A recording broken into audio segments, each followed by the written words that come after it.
Price the lord, hallelujah. Yesu ಕ್ರಿಸ್ತನ ನಾಮದಲ್ಲಿ ನಾನು ನಿಮ್ಮೆಲ್ಲರನ್ನು ವಂದಿಸುವನಾಗಿದ್ದೇನೆ. ಯೇಸು ಕ್ರಿಸ್ತನೇ ಸತ್ಯ ದೇವರು, ನಿತ್ಯ ಜೀವ. 1 ಯೋಹನ 5:20 ವಾಕ್ಯ ಹೇಳುತ್ತದೆ. ನಾವು ಈ ಭಾಗದಲ್ಲಿ ಮೊದಲನೇ ಭಾಗದಲ್ಲಿ ಧ್ಯಾನಿಸಿದ ವಿಷಯವಾಗಿದೆ ಏನಂತ ಹೇಳಿದ್ರೆ, ಯೇಸು ಯಾಕೆ ರಾಜ್ಯವನ್ನು ತಂದೆಗೆ ಒಪ್ಪಿಸಿಕೊಡುತ್ತಾನೆ, why Jesus delivers the kingdom to the father. ಅದರಲ್ಲಿ ಪಾರ್ಟ್ 1 ನಾವು ಧ್ಯಾನಿಸಿದ್ದೇವೆ. ಇವಾಗ ನಾವು 2ನೇ ಭಾಗದಲ್ಲಿ ಇದ್ದೇವೆ. ನಾವು ಸ್ವಲ್ಪ ನಾನು ರಿವೈಸ್ ಮಾಡ್ಲಿಕ್ಕೆ ಬಯಸ್ತೇನೆ. ಮೊದಲನೇ ಭಾಗದಲ್ಲಿ ನಾವು ಧ್ಯಾನಿಸಿದ ವಿಷಯವಾಗಿದೆ, ನಮಗಿರುವ ಆತನು ಒಬ್ಬನೇ ದೇವರು, ಈ ಲೋಕದಲ್ಲಿ ಆತನ ಹೆಸರು ಯೇಸು ಕ್ರಿಸ್ತನಾಗಿದೆ. ಯೇಸು ರಾಜ್ಯವನ್ನು ಆಳಬೇಕೆಂತೇಳಿ ಬೈಬಲ್ ಸ್ಪಷ್ಟವಾಗಿ ಹೇಳ್ತದೆ. ಅಂದ್ರೆ ಮಗನು ಶಾಶ್ವತವಾದ ಆಳ್ವಿಕೆಯನ್ನು ನಡೆಸಬೇಕಂತೇಳಿ ತುಂಬಾ ವಾಕ್ಯಗಳನ್ನು ನಾವು ಧ್ಯಾನಿಸಿದೆವು. ಮತ್ತೆ ಟ್ರಿನಿಟಿ ಬೋಧನೆ ಏನಿದೆ ಅದೊಂದು ಸುಳ್ಳಾದ ಬೋಧನೆ. ಯಾಕಂತ ಹೇಳಿದರೆ ನಾವು 10 ವಾಕ್ಯಗಳನ್ನು ಧ್ಯಾನಿಸಿದೆವು. ನಮಗಿರುವ ಆತನು ಒಬ್ಬನೇ ದೇವರು ಅಂತೇಳಿ ಸ್ಪಷ್ಟವಾಗಿ. ಮತ್ತೆ ಆ ಒಬ್ಬನೇ ದೇವರು ಮನುಷ್ಯರಿಗಾಗಿ ಅಂದ್ರೆ ನಮಗಾಗಿ ಆತನು 2 ಸ್ಥಾನವನ್ನು 2 ರೋಲ್ ಅನ್ನು ಧರಿಸಿದ್ದನ್ನು ನಾವು ವಾಕ್ಯ ಪಕ್ಕದಲ್ಲಿ ಧ್ಯಾನಿಸಿದೆವು. ಅದರಲ್ಲಿ ಮೊದಲನೇ ರೋಲ್ ಆಗಿದೆ, ಒಂದು ರೋಲ್ ಆಗಿದೆ ಮನುಷ್ಯ ಕುಮಾರನು ಆತನು. ಅದೇ ಆತನು ದೇವಕುಮಾರನು ಕೂಡ ಆಗಿದ್ದಾನೆ. ಸೊ ನಾವು ಮನುಷ್ಯ ಕುಮಾರನನ್ನು ಸೂಚಿಸುವ ವಾಕ್ಯಗಳನ್ನು ನಾವು ಆಲ್ರೆಡಿ ಧ್ಯಾನಿಸಿದ್ದೇವೆ. ಈ 2ನೇ ಭಾಗದಲ್ಲಿ ನಾವು ಧ್ಯಾನಿಸುವಂತದ್ದಾಗಿದೆ ದೇವಕುಮಾರನನ್ನು ಸೂಚಿಸುವಂತ ವಾಕ್ಯಗಳು. ಮತ್ತೆ ಅದರ ನಂತರ ನೆಕ್ಸ್ಟ್ ವಾಕ್ಯ ಬೈಬಲ್ ಹೇಳ್ತದೆ ಯೇಸು ದೇವದೂತರಿಗಿಂತ ಸ್ವಲ್ಪ ಕಮ್ಮಿಯಾಗಿ ಇದ್ದಾನೆ ಅಂತೇಳಿ ವಾಕ್ಯ ಹೇಳುತ್ತದೆ. ಅದಕ್ಕೆ ವಾಕ್ಯವನ್ನು ಧ್ಯಾನಿಸುವ. ಮತ್ತೆ ದೇವಕುಮಾರ ಮತ್ತೆ ಆತನೇ ಮನುಷ್ಯ ಕುಮಾರ ಅಂತ ಒಟ್ಟಿಗೆ ಸೂಚಿಸುವಂತ ವಾಕ್ಯಗಳು ಕೂಡ ಉಂಟು ಬೈಬಲ್ ಅಲ್ಲಿ, ಅದನ್ನು ಧ್ಯಾನಿಸುವ. ಮತ್ತೆ ಯಾಕೆ ಯೇಸು ತಂದೆಗೆ ರಾಜ್ಯವನ್ನು ಸಮರ್ಪಿಸಿದ್ದಾನೆ, ಇದರ ಕೂಡ ನಾವು ಈ ವಾಕ್ಯದಿಂದ ಧ್ಯಾನಿಸುವ. ನೋಡಿ, ಆತನು ಮನುಷ್ಯ ಕುಮಾರನು ಅಂತ ಹೇಳುವ ಆ ವಾಕ್ಯಗಳನ್ನು ನಾವು ಧ್ಯಾನಿಸಿ ಆಗಿದೆ. ಇವಾಗ ಆತನು ದೇವಕುಮಾರನು ಎಂದು ಸೂಚಿಸುವಂತ ವಾಕ್ಯಗಳನ್ನು ಧ್ಯಾನಿಸುವ. ದೇವಕುಮಾರ ಎಂದರೆ ಆತನು ದೇವರ ಮಗ. ಈ ಲೋಕದಲ್ಲಿ ನಮಗೆ ಮಗನ ಸ್ಥಾನವನ್ನು ದೊರಕಿಸಲು, ಅಂದರೆ ಆತನೇ ಸ್ವತಃ ದೇವರಾಗಿದ್ದಾನೆ. ನಾವಿರುವ ಈ ಲೋಕಕ್ಕೆ ಆತನು ನಮ್ಮ ಹಾಗೆ ಆದದ್ದರಿಂದ ಆತನು ದೇವರ ಮಗನು ಎಂದು ಬೈಬಲ್ ನಮಗೆ ಸ್ಪಷ್ಟವಾಗಿ ತೋರಿಸುತ್ತದೆ. ನಾವು ಧ್ಯಾನಿಸಬೇಕಂತ ವಿಷಯ ಏನಾಗಿದೆ ಅಂತ ಹೇಳಿದರೆ, ಎಲ್ಲರೂ ಈ ಲೋಕಕ್ಕೆ ಮಗನಾಗಿ ಬಂದಿದ್ದಾರೆ. ಅದರಲ್ಲಿ ನಾವು ಉದಾಹರಣೆಗಾಗಿ ನಾವು ಆದಾಮನನ್ನು ತೆಗೆದುಕೊಂಡರೆ ವಾಕ್ಯ ಹೇಳುತ್ತದೆ, ದೇವರು ಆದಾಮನನ್ನು ಮೊದಲು ದೇವರ ಮಗನಾಗಿ ಅಂದ್ರೆ ಆತನನ್ನು ಮನುಷ್ಯನಾಗಿ ದೇವರು ಸೃಷ್ಟಿಸುವುದನ್ನು ನಾವು ಆದಿಕಾಂಡ 1:27 ಓದುವ ನಮಗೆ ಗೊತ್ತಾಗ್ತದೆ. ಮತ್ತೆ ಆತನನ್ನೇ ಮಾನವನಾಗಿ ಅಂದ್ರೆ ದೇಹದಲ್ಲಿ, ಅಂದ್ರೆ ಈ ರಕ್ತ ಮಾಂಸ ಶರೀರದ ದೇಹದಲ್ಲಿ ಕೂಡ ದೇವರ ಮಗನಾಗಿಯೇ ಆತನನ್ನು ಸೃಷ್ಟಿಸುವುದನ್ನು ನಾವು ಆದಿಕಾಂಡ 2ನೇ ಅಧ್ಯಾಯ 7ನೇ ವಾಕ್ಯದಲ್ಲಿ ನಾವು ಓದುವಾಗ ನಮಗೆ ಸಿಗ್ತದೆ. ಸೊ ಮನುಷ್ಯನು ಆತ್ಮದಲ್ಲಿ ದೇವರ ಮಗನು ಮತ್ತು ಮಣ್ಣಿನಲ್ಲಿ ಆತನೇ ಮಾನವನಾಗಿ ಅಂದ್ರೆ ಆದಾಮನಾಗಿ ಕೂಡ ಆತನು ದೇವರ ಮಗನು. ಆದಾಮ ಅಂತ ಹೇಳಿದ್ರೆ ಅದರ ಮೀನಿಂಗ್ ಮಣ್ಣು ಅಂತೇಳಿ ಸ್ಪಷ್ಟವಾಗಿ ನಮಗೆ ಬೈಬಲ್ ತೋರಿಸ್ತಾ ಉಂಟು. ಸೊ ಧ್ಯಾನಿಸುವ ವಿಷಯ ಏನಂತ ಆಗಿದೆ ಅಂತ ಹೇಳಿದ್ರೆ, ಆದಾಮನಿಗೆ ಒಬ್ಬನೇ ತಂದೆ ಇದ್ದಾನೆ. ಯೇಸು ಕ್ರಿಸ್ತನೇ ಆತನ ಆತ್ಮಿಕ ತಂದೆಯು, ಯೇಸು ಕ್ರಿಸ್ತನೇ ಆತನ ದೈಹಿಕ ತಂದೆ ಕೂಡ ಆಗಿದ್ದಾನೆ. ಆದ್ರೆ ನಮಗೆ ಆತರ ಆಗುದಿಲ್ಲ. ಓನ್ಲಿ ಈ ಆದಾಮನ ಇದರಲ್ಲಿ ಮಾತ್ರ ಆತರ ಆಗಿದೆ. ಅಂದ್ರೆ ಆದಾಮನಿಗೆ ದೈಹಿಕವಾಗಿಯೂ ಯೇಸು ಕ್ರಿಸ್ತನೇ ತಂದೆಯು, ಆತನೇ ಆತ್ಮ ಸ್ವರೂಪನಾಗಿ ಆತನೇ ತಂದೆಯು, ಆತನ ಯೆಹೋವನಾಗಿ ಓಲ್ಡ್ ಟೆಸ್ಟ್ಮೆಂಟ್ ಅಲ್ಲಿ ಪ್ರಕಟಪಡಿಸಿದ್ದನ್ನು ನಾವು ಓದಿದ್ದೇವೆ. ಸೊ ನಮಗೆ ಶರೀರ ಸಂಬಂಧವಾದ ತಂದೆ ಎಲ್ಲರಿಗೂ ಬೇರೆ ಬೇರೆ ಆಗಿದ್ದಾರೆ, ಬೈಬಲ್ ಸ್ಪಷ್ಟವಾಗಿ ಹೇಳ್ತದೆ. ಆದ್ರೆ ನಮಗೆ ಆತ್ಮಿಕವಾಗಿ ಒಬ್ಬನೇ ತಂದೆ ಇದ್ದಾನೆ, ಆತನೇ ಯೇಸು ಕ್ರಿಸ್ತನೇ ಅಂತೇಳಿ ಸ್ಪಷ್ಟವಾಗಿ ನಮಗೆ ಇಬ್ರಿಯ 12ನೇ ಅಧ್ಯಾಯ 9ನೇ ವಾಕ್ಯ ಹೇಳ್ತದೆ. ಮತ್ತೆ ಫುಲ್ ಬೈಬಲ್ ನಮಗೆ ತೋರಿಸ್ತದೆ. ಮತ್ತೆ ದೇವರು, ನಮ್ಮ ದೇವರು ಶರೀರ ಧಾರಣೆ ಮಾಡಿದ್ದು ಕೂಡ ನಮಗೆ ಆ ತಂದೆಯ ಸ್ಥಾನವನ್ನು ದೊರಕಿಸಿಕೊಡುವುದಕ್ಕೋಸ್ಕರ. ಅಂದ್ರೆ ಆತ್ಮಿಕವಾದ ನಮ್ಮ ತಂದೆ ಯಾರಿದ್ದಾರೆ ಆತನನ್ನು ನಾವು ಅರಿಯಬೇಕು, ಮತ್ತೆ ಆ ಸ್ಥಾನವನ್ನು ನಮಗೆ ತಿರುಗಿಸಿ ದೊರಕಿಸಬೇಕಂತ ಹೇಳಿದ್ದು ಆತನು ಆ ಒಂದು 2 ರೋಲ್ಸ್ ಅನ್ನು ನಮಗಾಗಿ ಆತನು ಮಾಡುವುದನ್ನು ನಮಗೆ ವಾಕ್ಯದಲ್ಲಿ ನೋಡ್ಲಿಕ್ಕೆ ಸಿಗ್ತದೆ. ಸೊ ಆದಾಮನು ದೇವರ ಮಗನ ಸ್ಥಾನವನ್ನು ದೇವರ ಆಜ್ಞೆ ಮುರಿಯುವುದರ ಮೂಲಕ ಕಳೆದುಕೊಂಡನು ಮತ್ತು ಮನುಷ್ಯನಾಗಿ ಅಥವಾ ಮಾನವನಾಗಿ ದೇಹದಲ್ಲಿ ಹೊಂದಿದ ದೇವರ ಉಪಸ್ಥಿತಿಯನ್ನು ಕೂಡ ಅಂದ್ರೆ ದೇವರ ಶಕ್ತಿಯನ್ನು ಕೂಡ ಆತನ ಕಳೆದುಕೊಳ್ಳುವುದನ್ನು ನಾವು ವಾಕ್ಯದಲ್ಲಿ ಆದಿಕಾಂಡ ಓದುವಾಗ ನಮಗೆ ಸ್ಪಷ್ಟವಾಗಿ ಗೊತ್ತಾಗ್ತದೆ. ಸೊ ಇದಕ್ಕಾಗಿ ದೇವರು ಏನ್ ಮಾಡ್ತಾರೆ, ಸ್ವತಃ ಆತನು ಯೇಸು ಕ್ರಿಸ್ತನಾಗಿ ನಮಗೆ ಅಂದ್ರೆ ಮನುಷ್ಯರಿಗೆ ಮತ್ತೆ ಅದೇ ಸ್ಥಿತಿಯನ್ನು ಮರುಸ್ಥಾಪಿಸಲು ಪ್ರತ್ಯಕ್ಷನಾಗುವುದು ಎಂದು ಬೈಬಲ್ ಸ್ಪಷ್ಟವಾಗಿ ನಮಗೆ ತೋರಿಸಿಕೊಡುತ್ತದೆ. ಸೊ ದೇವಕುಮಾರ ಎಂದರೆ ಯೇಸು ಕ್ರಿಸ್ತನೊಬ್ಬನೇ, ಆತನೇ ಸ್ವತಃ ದೇವರು, ಬೇರೆ ಯಾರು ಇಲ್ಲ ಎನ್ನುವಂತದ್ದನ್ನು ನಾವು ಬೈಬಲ್ ಇಂದ ಸ್ಪಷ್ಟವಾಗಿ ಧ್ಯಾನಿಸಬೇಕು. ಯೋಹಾನನು ಬರೆದ ಸುವಾರ್ತೆ 3ನೇ ಅಧ್ಯಾಯ 16ನೇ ವಾಕ್ಯ ಈ ತರ ಹೇಳ್ತದೆ, ದೇವರು ಲೋಕದ ಮೇಲೆ ಎಷ್ಟೋ ಪ್ರೀತಿಯನ್ನಿಟ್ಟು ತನ್ನ ಒಬ್ಬನೇ ಮಗನನ್ನು ಕೊಟ್ಟನು ಅಂತ ವಾಕ್ಯ ಹೇಳ್ತದೆ. ಆತನನ್ನು ನಂಬುವ ಒಬ್ಬನಾದರೂ ನಾಶವಾಗದೆ ಎಲ್ಲರೂ ನಿತ್ಯ ಜೀವವನ್ನು ಪಡೆಯಬೇಕೆಂದು ಆತನನ್ನು ಕೊಟ್ಟನು ಅಂತೇಳಿ ವಾಕ್ಯವು ಸ್ಪಷ್ಟವಾಗಿ ನಮಗೆ ತೋರಿಸ್ತದೆ. ನೋಡಿ, ಇಲ್ಲಿ ದೇವರು ಲೋಕದ ಮೇಲೆ ಪ್ರೀತಿಯನ್ನಿಷ್ಟು ತನ್ನ ಒಬ್ಬನೇ ಮಗನನ್ನು ಕೊಟ್ಟನು. ಒಬ್ಬನೇ ಮಗ ಅಂತ ಹೇಳುವಾಗ ರೋಮನ್ ಕ್ಯಾಥಲಿಕ್ಸ್ ಅವರು ಏನ್ ಮಾಡಿದ್ದಾರೆ, ಟ್ರಿನಿಟಿಯನ್ನು ಕನೆಕ್ಟ್ ಮಾಡಿದ್ದಾರೆ. ಮತ್ತೆ ಡಿನಾಮಿನೇಷನ್ ಚರ್ಚಸ್ ಕೂಡ ಅದೇ ಡಾಕ್ಟ್ರಿನ್ ಅನ್ನು ಇವಾಗ ಫಾಲೋ ಮಾಡ್ತಾ ಇದ್ದಾರೆ. ಒಬ್ಬನೇ ಮಗ ಅಂತ ಹೇಳುವಾಗ ತಂದೆ ಮಗನಲ್ಲ ಅಂತೇಳಿ ಕನ್ಫೆಸ್ ಮಾಡ್ತಾರೆ. ಆ ಒಂದು ಪರ್ಸನಾಲಿಟಿಯನ್ನು ಮೊದಲು ತಂದಿದ್ದಾರೆ. ಬಟ್ ವಾಕ್ಯ ಹೇಳುದಿಲ್ಲ. ವಾಕ್ಯ ಏನ್ ಹೇಳ್ತದೆ, ಒಬ್ಬನೇ ಮಗನನ್ನು ಕೊಟ್ಟನು. ನಾವು ದೇವರ ಆಜ್ಞೆಯನ್ನು ಧ್ಯಾನಿಸಿದ್ದೇವೆ. ಏನ್ ಹೇಳ್ತದೆ ಆಜ್ಞೆಯು, ನಮ್ಮ ದೇವರಾಗಿರುವ ಕರ್ತನು ಒಬ್ಬನೇ ದೇವರು. ನೋಡಿ, ಅಲ್ಲಿ ಕೂಡ ಒಬ್ಬನೇ ದೇವರು ಅಂತೇಳಿ ಉಲ್ಲೇಖ ಆದದ್ದು. ಆ ಒಬ್ಬನೇ ದೇವರು ಮಗನಾಗಿ ಈ ಲೋಕಕ್ಕೆ ಬಂದಿದ್ದಾನೆ ಎನ್ನುವಂತ ಅಂಶವನ್ನು ನಾವು ಸರಿಯಾಗಿ ಗಮನಿಸಬೇಕು. ಯಾಕಂತ ಹೇಳಿದ್ರೆ ಈ ಲೋಕಕ್ಕೆ ನಾವು ನೋಡಿದೆವು, ಆದಾಮನು ಮೊದಲನೇ ದೇವರು ಸೃಷ್ಟಿಸಿದ ಮನುಷ್ಯನಾಗಿದ್ದಾನೆ. ಆದಾಮನಿಗೂ ಕೂಡ ದೇವರು ಮಗನಾಗಿ ಈ ಲೋಕದಲ್ಲಿ ಸೃಷ್ಟಿಸಿದ್ದಾನೆ. ಮತ್ತೆ ಯೇಸು ಕ್ರಿಸ್ತನು ಕೂಡ ಏನ್ ಮಾಡ್ತಾನೆ, ಆತನು ಸ್ವತಃ ದೇವರಾಗಿದ್ದರೂ ಕೂಡ ಆತನು ಮಗನ ಸ್ಥಾನವನ್ನು, ಈ ಲೋಕಕ್ಕೆ ಯಾರೆಲ್ಲ ಬರ್ತಾರೆ ಅವರು ಮಗನ ಸ್ಥಾನವನ್ನೇ ಧರಿಸಿಕೊಂಡು ಬರುವುದನ್ನು ನಾವು ಸ್ಪಷ್ಟವಾಗಿ ನಮಗೆ ವಾಕ್ಯವು ಉಲ್ಲೇಖ ಆಗ್ತದೆ. ಸೊ ಅದಕ್ಕೆ ಯೋಹಾನ 3:16 ಕೂಡ ವಾಕ್ಯವೇನು ಹೇಳ್ತದೆ, ಒಬ್ಬನೇ ಮಗನನ್ನು ಕೊಟ್ಟನು. ಒಬ್ಬನೇ ಮಗನ ಅಂತ ಹೇಳಿದ್ರೆ ಆ ಒಬ್ಬನೇ ದೇವರು ಮಗನ ಸ್ಥಾನವನ್ನು ತೆಗೆದುಕೊಂಡು ಬರುವುದನ್ನು ಸ್ಪಷ್ಟವಾಗಿ ನಮಗೆ ಬೈಬಲ್ ತೋರಿಸ್ತಾ ಉಂಟು. ಸೊ ಮತ್ತೆ ವಾಕ್ಯ ಹೇಳ್ತದೆ, ಆತನನ್ನು ನಂಬುವ ಒಬ್ಬನಾದರು. ನೋಡಿ, ಇಲ್ಲಿ ಒಂದು ವೇಳೆ ಸೆಕೆಂಡ್ ಪರ್ಸನಾಲಿಟಿ ಇದ್ದರೆ ವಾಕ್ಯವು ಈ ತರ ಹೇಳುವುದಿಲ್ಲ, ಆತನನ್ನು ನಂಬುವ ಒಬ್ಬನಾದರೂ ನಾಶವಾಗದೆ ಅಂತ ಹೇಳ್ತಾರೆ. ಆತನೆಂದರೆ ಯಾರು? ಒಬ್ಬಾತನನ್ನು ಸೂಚಿಸುವಂತದ್ದು. ಅದೇ ಯಾರು? ಯೇಸು ಕ್ರಿಸ್ತನು. ಯೇಸು ಕ್ರಿಸ್ತನನ್ನು ನಂಬುವ ಒಬ್ಬನಾದರೂ ನಾಶವಾಗದೆ ಎಲ್ಲರೂ ನಿತ್ಯ ಜೀವವನ್ನು ಪಡೆಯಬೇಕೆಂದು ಆತನನ್ನು ಕೊಟ್ಟನು ಅಂತ ಹೇಳಿ ಹೇಳ್ತದೆ. ಈ ಲೋಕಕ್ಕೆ ಏನಿದ್ದರೂ ಕೂಡ ಎಲ್ಲವನ್ನು ಕೊಡಲ್ಪಡುವುದು ಅಂತ ಹೇಳಿ ವಾಕ್ಯದಿಂದ ನಮಗೆ ಸ್ಪಷ್ಟವಾಗಿ ಅರ್ಥ ಆಗಬೇಕು. ಫಾರ್ ಎಕ್ಸಾಂಪಲ್, ತುಂಬಾ ಜನರು ಇವಾಗ ಏನ್ ಮಾಡ್ತಾರೆ, ಬ್ಲೆಸ್ಸಿಂಗ್ಸ್ ಪ್ರೀಚ್ ಮಾಡ್ತಾರೆ. ಬ್ಲೆಸ್ಸಿಂಗ್ಸ್ ಅನ್ನು ಏನು ಮಾಡೋದು, ಅದು ಕೊಡಲ್ಪಡುವುದು, ಹೀಲಿಂಗ್ ಕೊಡಲ್ಪಡುವುದು, ಮತ್ತೆ ನಮಗೆ ಏನು ಇದೆ ಈ ಲೋಕದಲ್ಲಿ ಅದೆಲ್ಲವೂ ನಮಗೆ ಕೊಡಲ್ಪಟ್ಟಿದ್ದು, ಮತ್ತು ನಾವು ಈ ಲೋಕಕ್ಕೆ ಕೊಡಲ್ಪಟ್ಟವರು, ಅಂದ್ರೆ ನಾವು ಸೃಷ್ಟಿಸಲ್ಪಟ್ಟವರು. ಆದರೆ ದೇವರೇನ್ ಮಾಡ್ತಾನೆ, ಅದೇ ಸ್ಥಾನವನ್ನು ಧರಿಸಿ ಈ ಲೋಕಕ್ಕೆ ಬರುವುದನ್ನು ವಾಕ್ಯವು ಸ್ಪಷ್ಟವಾಗಿ ನಮಗೆ ತೋರಿಸ್ತಾ ಉಂಟು.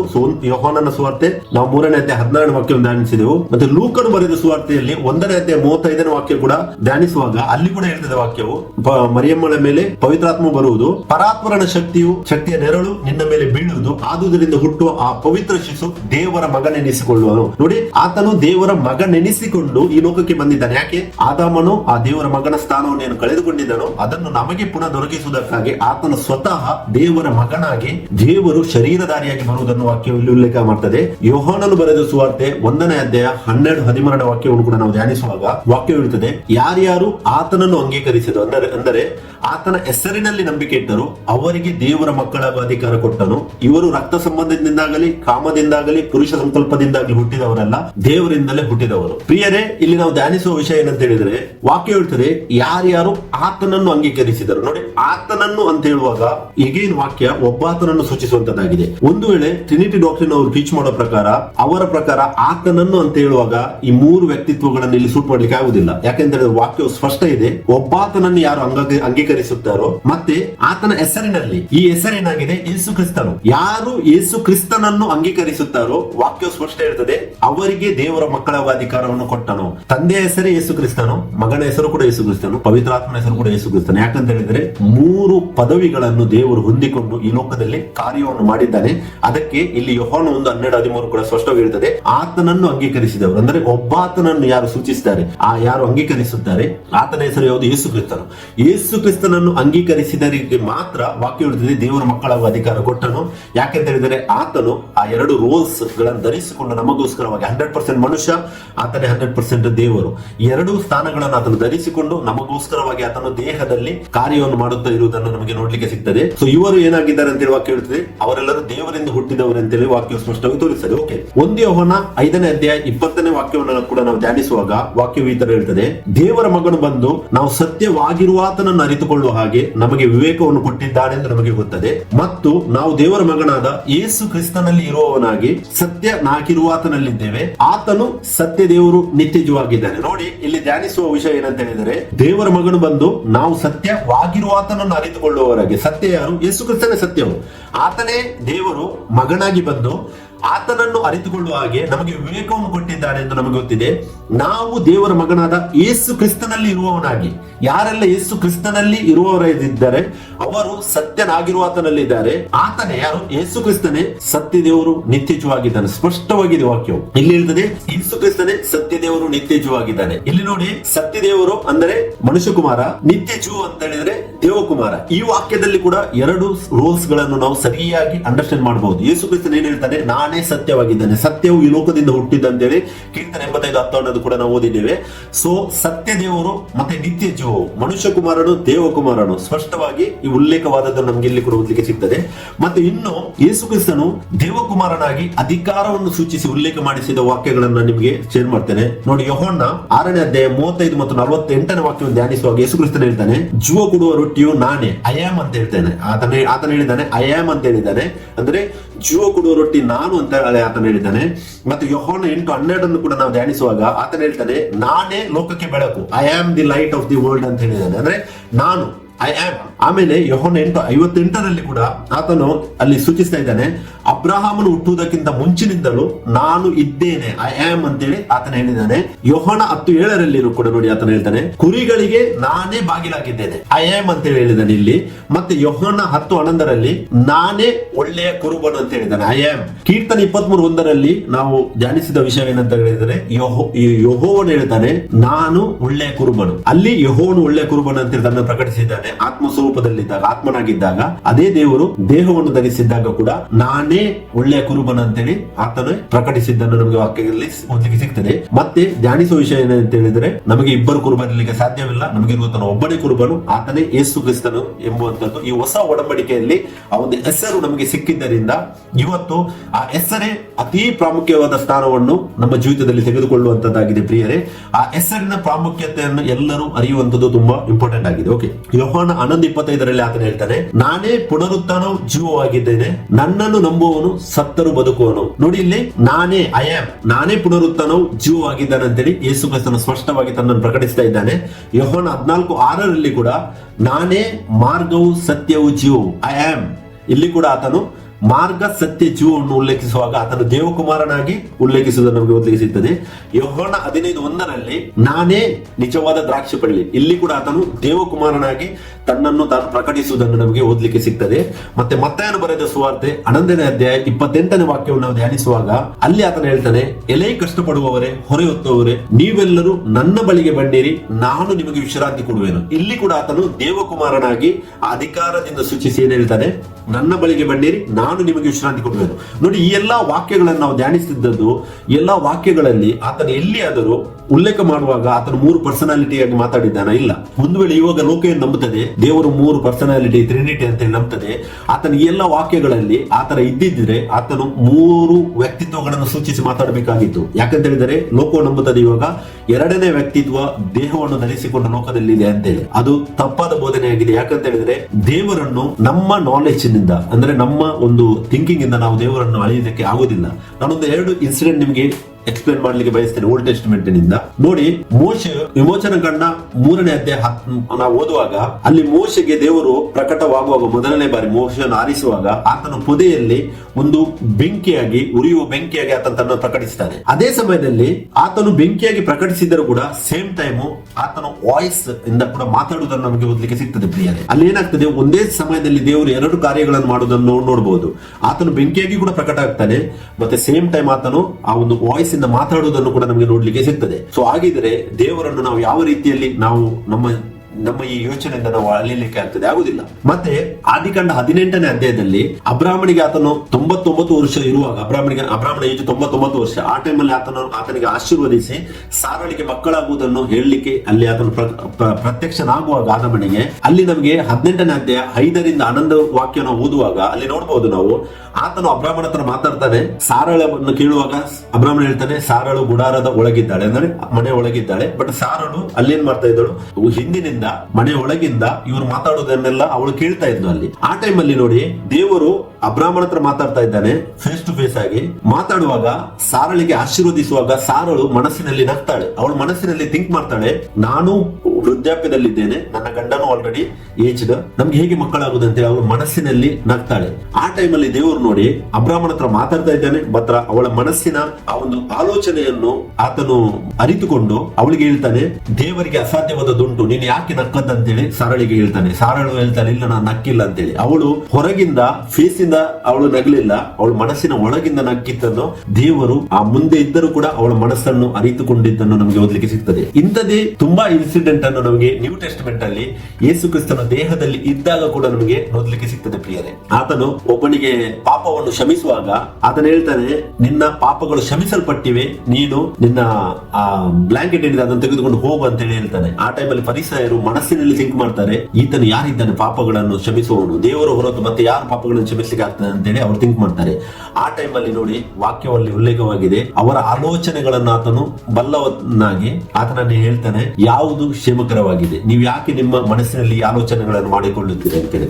ಸೊ ಅದಕ್ಕೆ ದೇವರು ಒಂದೇ ಸಮಯದಲ್ಲಿ ಎಲ್ಲಾ ಕಡೆಯಲ್ಲೂ ಆತನು ಪ್ರೆಸೆಂಟ್ ಇದ್ದಾನೆ. ಆತನ ಆಗೋ ದೇವದಲ್ಲಿ ಕೂಡ ಇದ್ದಾನೆ ಪ್ರಿಯರೇ. ಆತನ ದೀಕ್ಷಾಸ್ನಾನ ಕೂಡ ಆಗುವಾಗ ಜನರು ತಪ್ಪಾಗಿ ತಿರುಗಿಕೊಂಡಿದ್ದಾರೆ. ಆತನ ದೀಕ್ಷಾಸ್ನಾನ ಮಾಡ್ತಾನೆ, ಮೇಲಿನಿಂದ ಒಂದು ವಾಯ್ಸ್ ಬರ್ತದೆ, ಮತ್ತೆ ಪವಿತ್ರ ಆತ್ಮನು ಪಾರಿವಾಳದ ಹಾಗೆ ಇಳಿಯುವುದನ್ನು ಉಲ್ಲೇಖವಾಗಿದೆ ಅಂತೇಳಿ ಬೈಬಲ್ ನಮಗೆ ಮಾತಾಡ್ತದೆ. ಹೌದು, ಕರೆಕ್ಟ್. ಯಾಕೆಂತ ಹೇಳಿದ್ರೆ ದೇವರು ಒಂದು ಟೈಮ್ ಅಲ್ಲಿ ಎಷ್ಟೋ ಒಂದು ಕಾರ್ಯಗಳನ್ನು ಮಾಡ್ಲಿಕ್ಕೆ ಆಗ್ತದೆ. ಆತನು, ನಾವು ಬೈಬಲ್ ಅನ್ನು ಓದುವಾಗ ಆತನು ಎಷ್ಟೋ ಒಂದು ಕಾರ್ಯಗಳನ್ನು ಅಧಿಕಾರದಿಂದ ಮಾಡಿದ್ದನ್ನು, ಆತನು ತಂದೆಯನ್ನು ಬೇರೆ ಸೂಚಿಸಿ ಮಗನನ್ನು ಬೇರೆ ಸೂಚಿಸಿ ಮಾತಾಡಿದ್ದೆಲ್ಲ ವಾಕ್ಯಗಳು ಉಂಟು. ಹಾಗಂತೇಳಿ ನಾವು ದೇವರನ್ನು 3 ಪರ್ಸನಾಲಿಟಿ ಅಥವಾ ಹಾಗೆ ಅಂತ ಥಿಂಕ್ ಮಾಡೋದಲ್ಲ ಪ್ರಿಯರೇ. ನಮಗಿರುವ ಆತನು ಒಬ್ಬನೇ ದೇವರು.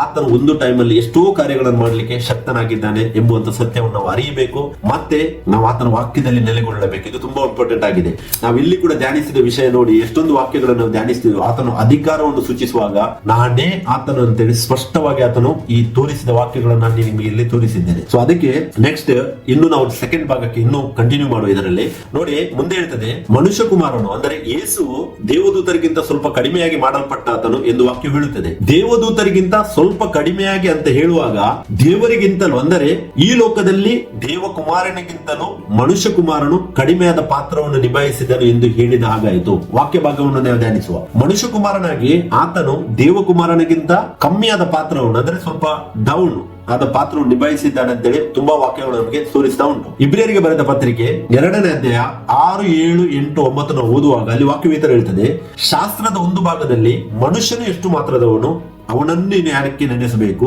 ಮಾನವನು ಎಷ್ಟರವನು ಅವನಲ್ಲಿ ಯಾಕೆ ಲಕ್ಷ್ಯವಿಡಬೇಕೆಂದು ವಾಕ್ಯ ಹೇಳುತ್ತದೆ. ನೋಡಿ, ಇಲ್ಲಿ ಮನುಷ್ಯನು ಮತ್ತೆ ಮಾನವನು ಎರಡು ಪಾತ್ರಗಳನ್ನು ನಮಗೂ ಕೂಡ ದೇವರು ತೋರಿಸ್ತಾ ಇದ್ದಾನೆ. ನಾವು ಮನುಷ್ಯ ಅಂದ್ರೆ ಯಾರು? ಆತ್ಮ ಮತ್ತೆ ಶರೀರ ಎರಡು ಭಾಗಗಳನ್ನು ತೋರಿಸಿ ಇಲ್ಲಿ ವಾಕ್ಯವನ್ನು ಮಾತಾಡ್ತದೆ. ಅಲ್ಲಿ ಮುಂದೆ ಓದುವಾಗ 7ನೇ ವಾಕ್ಯ ಹೇಳ್ತದೆ ನೋಡಿ, ಅವನನ್ನು ದೇವದೂತರಿಗಿಂತ ಸ್ವಲ್ಪ ಕಡಿಮೆಯಾಗಿ ಮಾಡಿದೆಯಲ್ಲ, ಪ್ರಭಾವವನ್ನು ಮಾನವನ್ನು ಅವನಿಗೆ ಕಿರೀಟವಾಗಿ ಇಟ್ಟಿ ಅಂತ ಹೇಳಿ ವಾಕ್ಯ ಹೇಳ್ತದೆ. ಇಲ್ಲಿ ಯೇಸುವನ್ನು ದೇವರು ದೇವದೂತರಿಗಿಂತ ಕಡಿಮೆಯಾಗಿ ಸೃಷ್ಟಿಸಿದ ಮಾಡಲ್ಪಟ್ಟನು ಅಂತ ಹೇಳಿದ್ರೆ ಈ ಲೋಕದಲ್ಲಿ ಆತನು ಶರೀರ ಧಾರಣೆಯನ್ನು ಮಾಡಿಸಿದ್ದನ್ನು ನಮಗೆ ಓದಲಿಕ್ಕೆ ಸಿಗ್ತದೆ.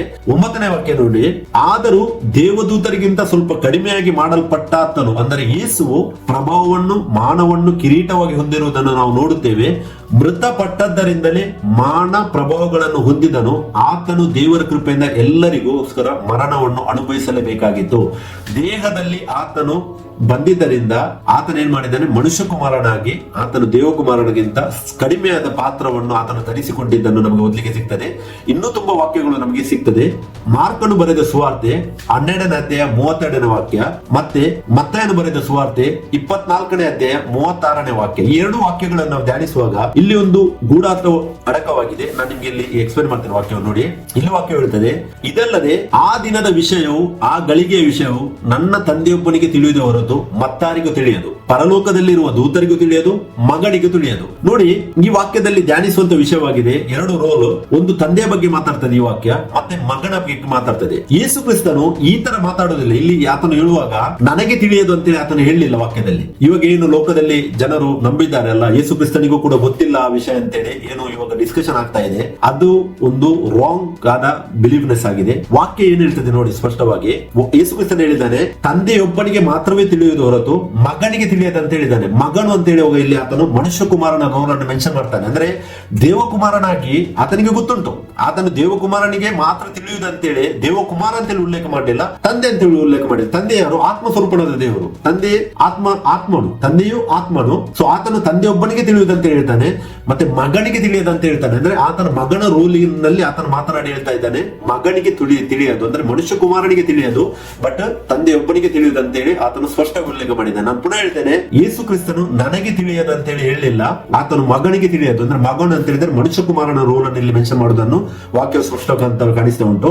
ಅಪೊಸ್ತಲ ಕೃತ್ಯ 1:7 ಕೂಡ ನಾವು ಓದುವಾಗ ಅಲ್ಲಿ ಕೂಡ ನೋಡಿ, ಆತನವರಿಗೆ ತಂದೆಯು ಸ್ವಂತ ಅಧಿಕಾರದಲ್ಲಿಟ್ಟುಕೊಂಡಿರುವ ಕಾಲಗಳನ್ನು ಸಮಯಗಳನ್ನು ತಿಳ್ಕೊಳ್ಳುವುದು ನಿಮ್ಮ ಕೆಲಸವಲ್ಲ ಅಂತ ಹೇಳಿದ್ದಾನೆ. ಇಲ್ಲಿ ಅಪೊಸ್ತಲ ಕೃತ್ಯ 1ನೇ ಅಧ್ಯಾಯ ಈ ಆತನ ರಿಸರೆಕ್ಷನ್ ಆದ ಮೇಲೆ ಬರೆದಂತ ವಾಕ್ಯವಾಗಿದೆ. ಆತನು ಏನಾಗಿ ಅವರಿಗೆ ಕಾಣಿಸಿಕೊಂಡಿದ್ದಾನೆ? ಮನುಷ್ಯ ಕುಮಾರನಾಗಿ ಶಿಷ್ಯಂದರಿಗೆ ಕಾಣಿಸಿಕೊಂಡಿದ್ದಾನೆ ಆತನು. ಅಂದ್ರೆ ಆತನು ಮಹಿಮಾ ಶರೀರವನ್ನು ಧರಿಸಿಕೊಂಡು ಅವರು ನೋಡ್ತಾ ಇದ್ದರು. ನಾರ್ಮಲಿ ಆತ್ಮಸ್ವರೂಪನಾದ ದೇವರಿಗೆ ಯಾರು ಲೋಕದಲ್ಲಿ ನೋಡ್ಲಿಕ್ಕೆ ಆಗುದಿಲ್ಲ ಅಂತ ವಾಕ್ಯ ಸ್ಪಷ್ಟ ಉಂಟು. ಬಟ್ ಆತನೇ ಮನುಷ್ಯ ಕುಮಾರನ ಅಂತ ಹೇಳಿದರೆ ಓನ್ಲಿ ಶರೀರ, ಈ ಮಾನವ ಶರೀರ ಅಲ್ಲ, ಪರಲೋಕದ ದೇಹಗಳು ಕೂಡ ನಾವು ವಾಕ್ಯವನ್ನು ಧ್ಯಾನಿಸಿದ್ದೇವೆ. ಪರಲೋಕದ ದೇಹದಲ್ಲಿ ಆತನು ಇದ್ದು ಮಾತಾಡ್ತಾ ಇದ್ದಾನೆ. ಅಂದ್ರೆ ಮನುಷ್ಯ ಕುಮಾರನಾಗಿ ಆತನು ತಂದೆಯ ಬಗ್ಗೆ ಮಾತಾಡ್ತಾ ಇದ್ದಾನೆ. ಇಲ್ಲಿ ತಂದೆಗೆ ಮಾತ್ರ ಆ ಅಧಿಕಾರದಲ್ಲಿಟ್ಟಿರುವ ಸಮಯ ಅಂತೇಳಿ ಆತನು ಉಲ್ಲೇಖ ಮಾಡ್ತಾನೆ. ಯಾಕೆ ನಾವು ದಾನಿಯೇಲ 7:13-14, ಮತ್ತಾಯ 28-18 ಮತ್ತೆ ಯೋಹಾನ 20ನೇ ಅಧ್ಯಾಯ ಅದರಲ್ಲಿ 21-22 ವಾಕ್ಯದಲ್ಲಿ ಆತನು ಮನುಷ್ಯ ಕುಮಾರನಾಗಿ ಅಧಿಕಾರವನ್ನು ಪಡೆಯುವುದನ್ನು ನಾವು ವಾಕ್ಯದಲ್ಲಿ ಓದಿದ್ದೇವೆ.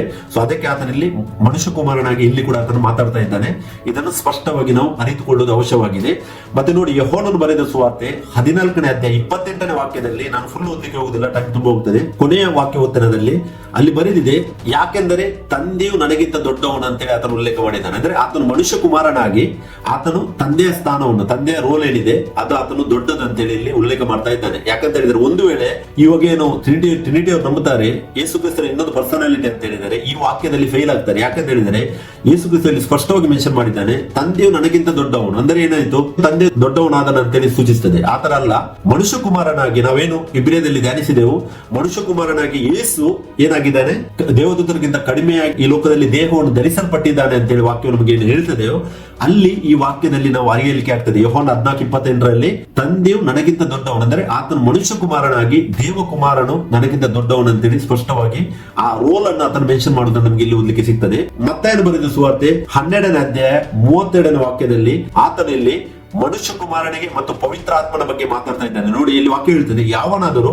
ಮನುಷ್ಯ ಕುಮಾರನಿಗೆ ವಿರೋಧವಾಗಿ ಮಾತಾಡಿದರೆ ಅದು ಅವನಿಗೆ ಕ್ಷಮಿಸಲ್ಪಡುವುದು, ಆದರೆ ಪವಿತ್ರ ಆತ್ಮನಿಗೆ ವಿರೋಧವಾಗಿ ಮಾತಾಡಿದರೆ ಅವನಿಗೆ ಇಹದಲ್ಲಾಗಲಿ ಪರದಲ್ಲಾಗಲಿ ಕ್ಷಮಿಸಲ್ಪಡುವುದಿಲ್ಲ ಅಂತ ಹೇಳಿ ವಾಕ್ಯ ಹೇಳುತ್ತದೆ. ಇಲ್ಲಿ ಕೂಡ ಧ್ಯಾನಿಸಿ, ನಾವು ಯಾವ ತರ ಮಾರ್ಕ 13:32 ಮತ್ತೆ ಮತ್ತಾಯ 24:30ರಲ್ಲಿ ವಾಕ್ಯ ಧ್ಯಾನಿಸಿದೆವು, ಅದೇ ರೀತಿ ಇಲ್ಲಿ ಕೂಡ ಆತನ ಏನ್ ಹೇಳ್ತಾ ಇದ್ದಾನೆ ನೋಡಿ.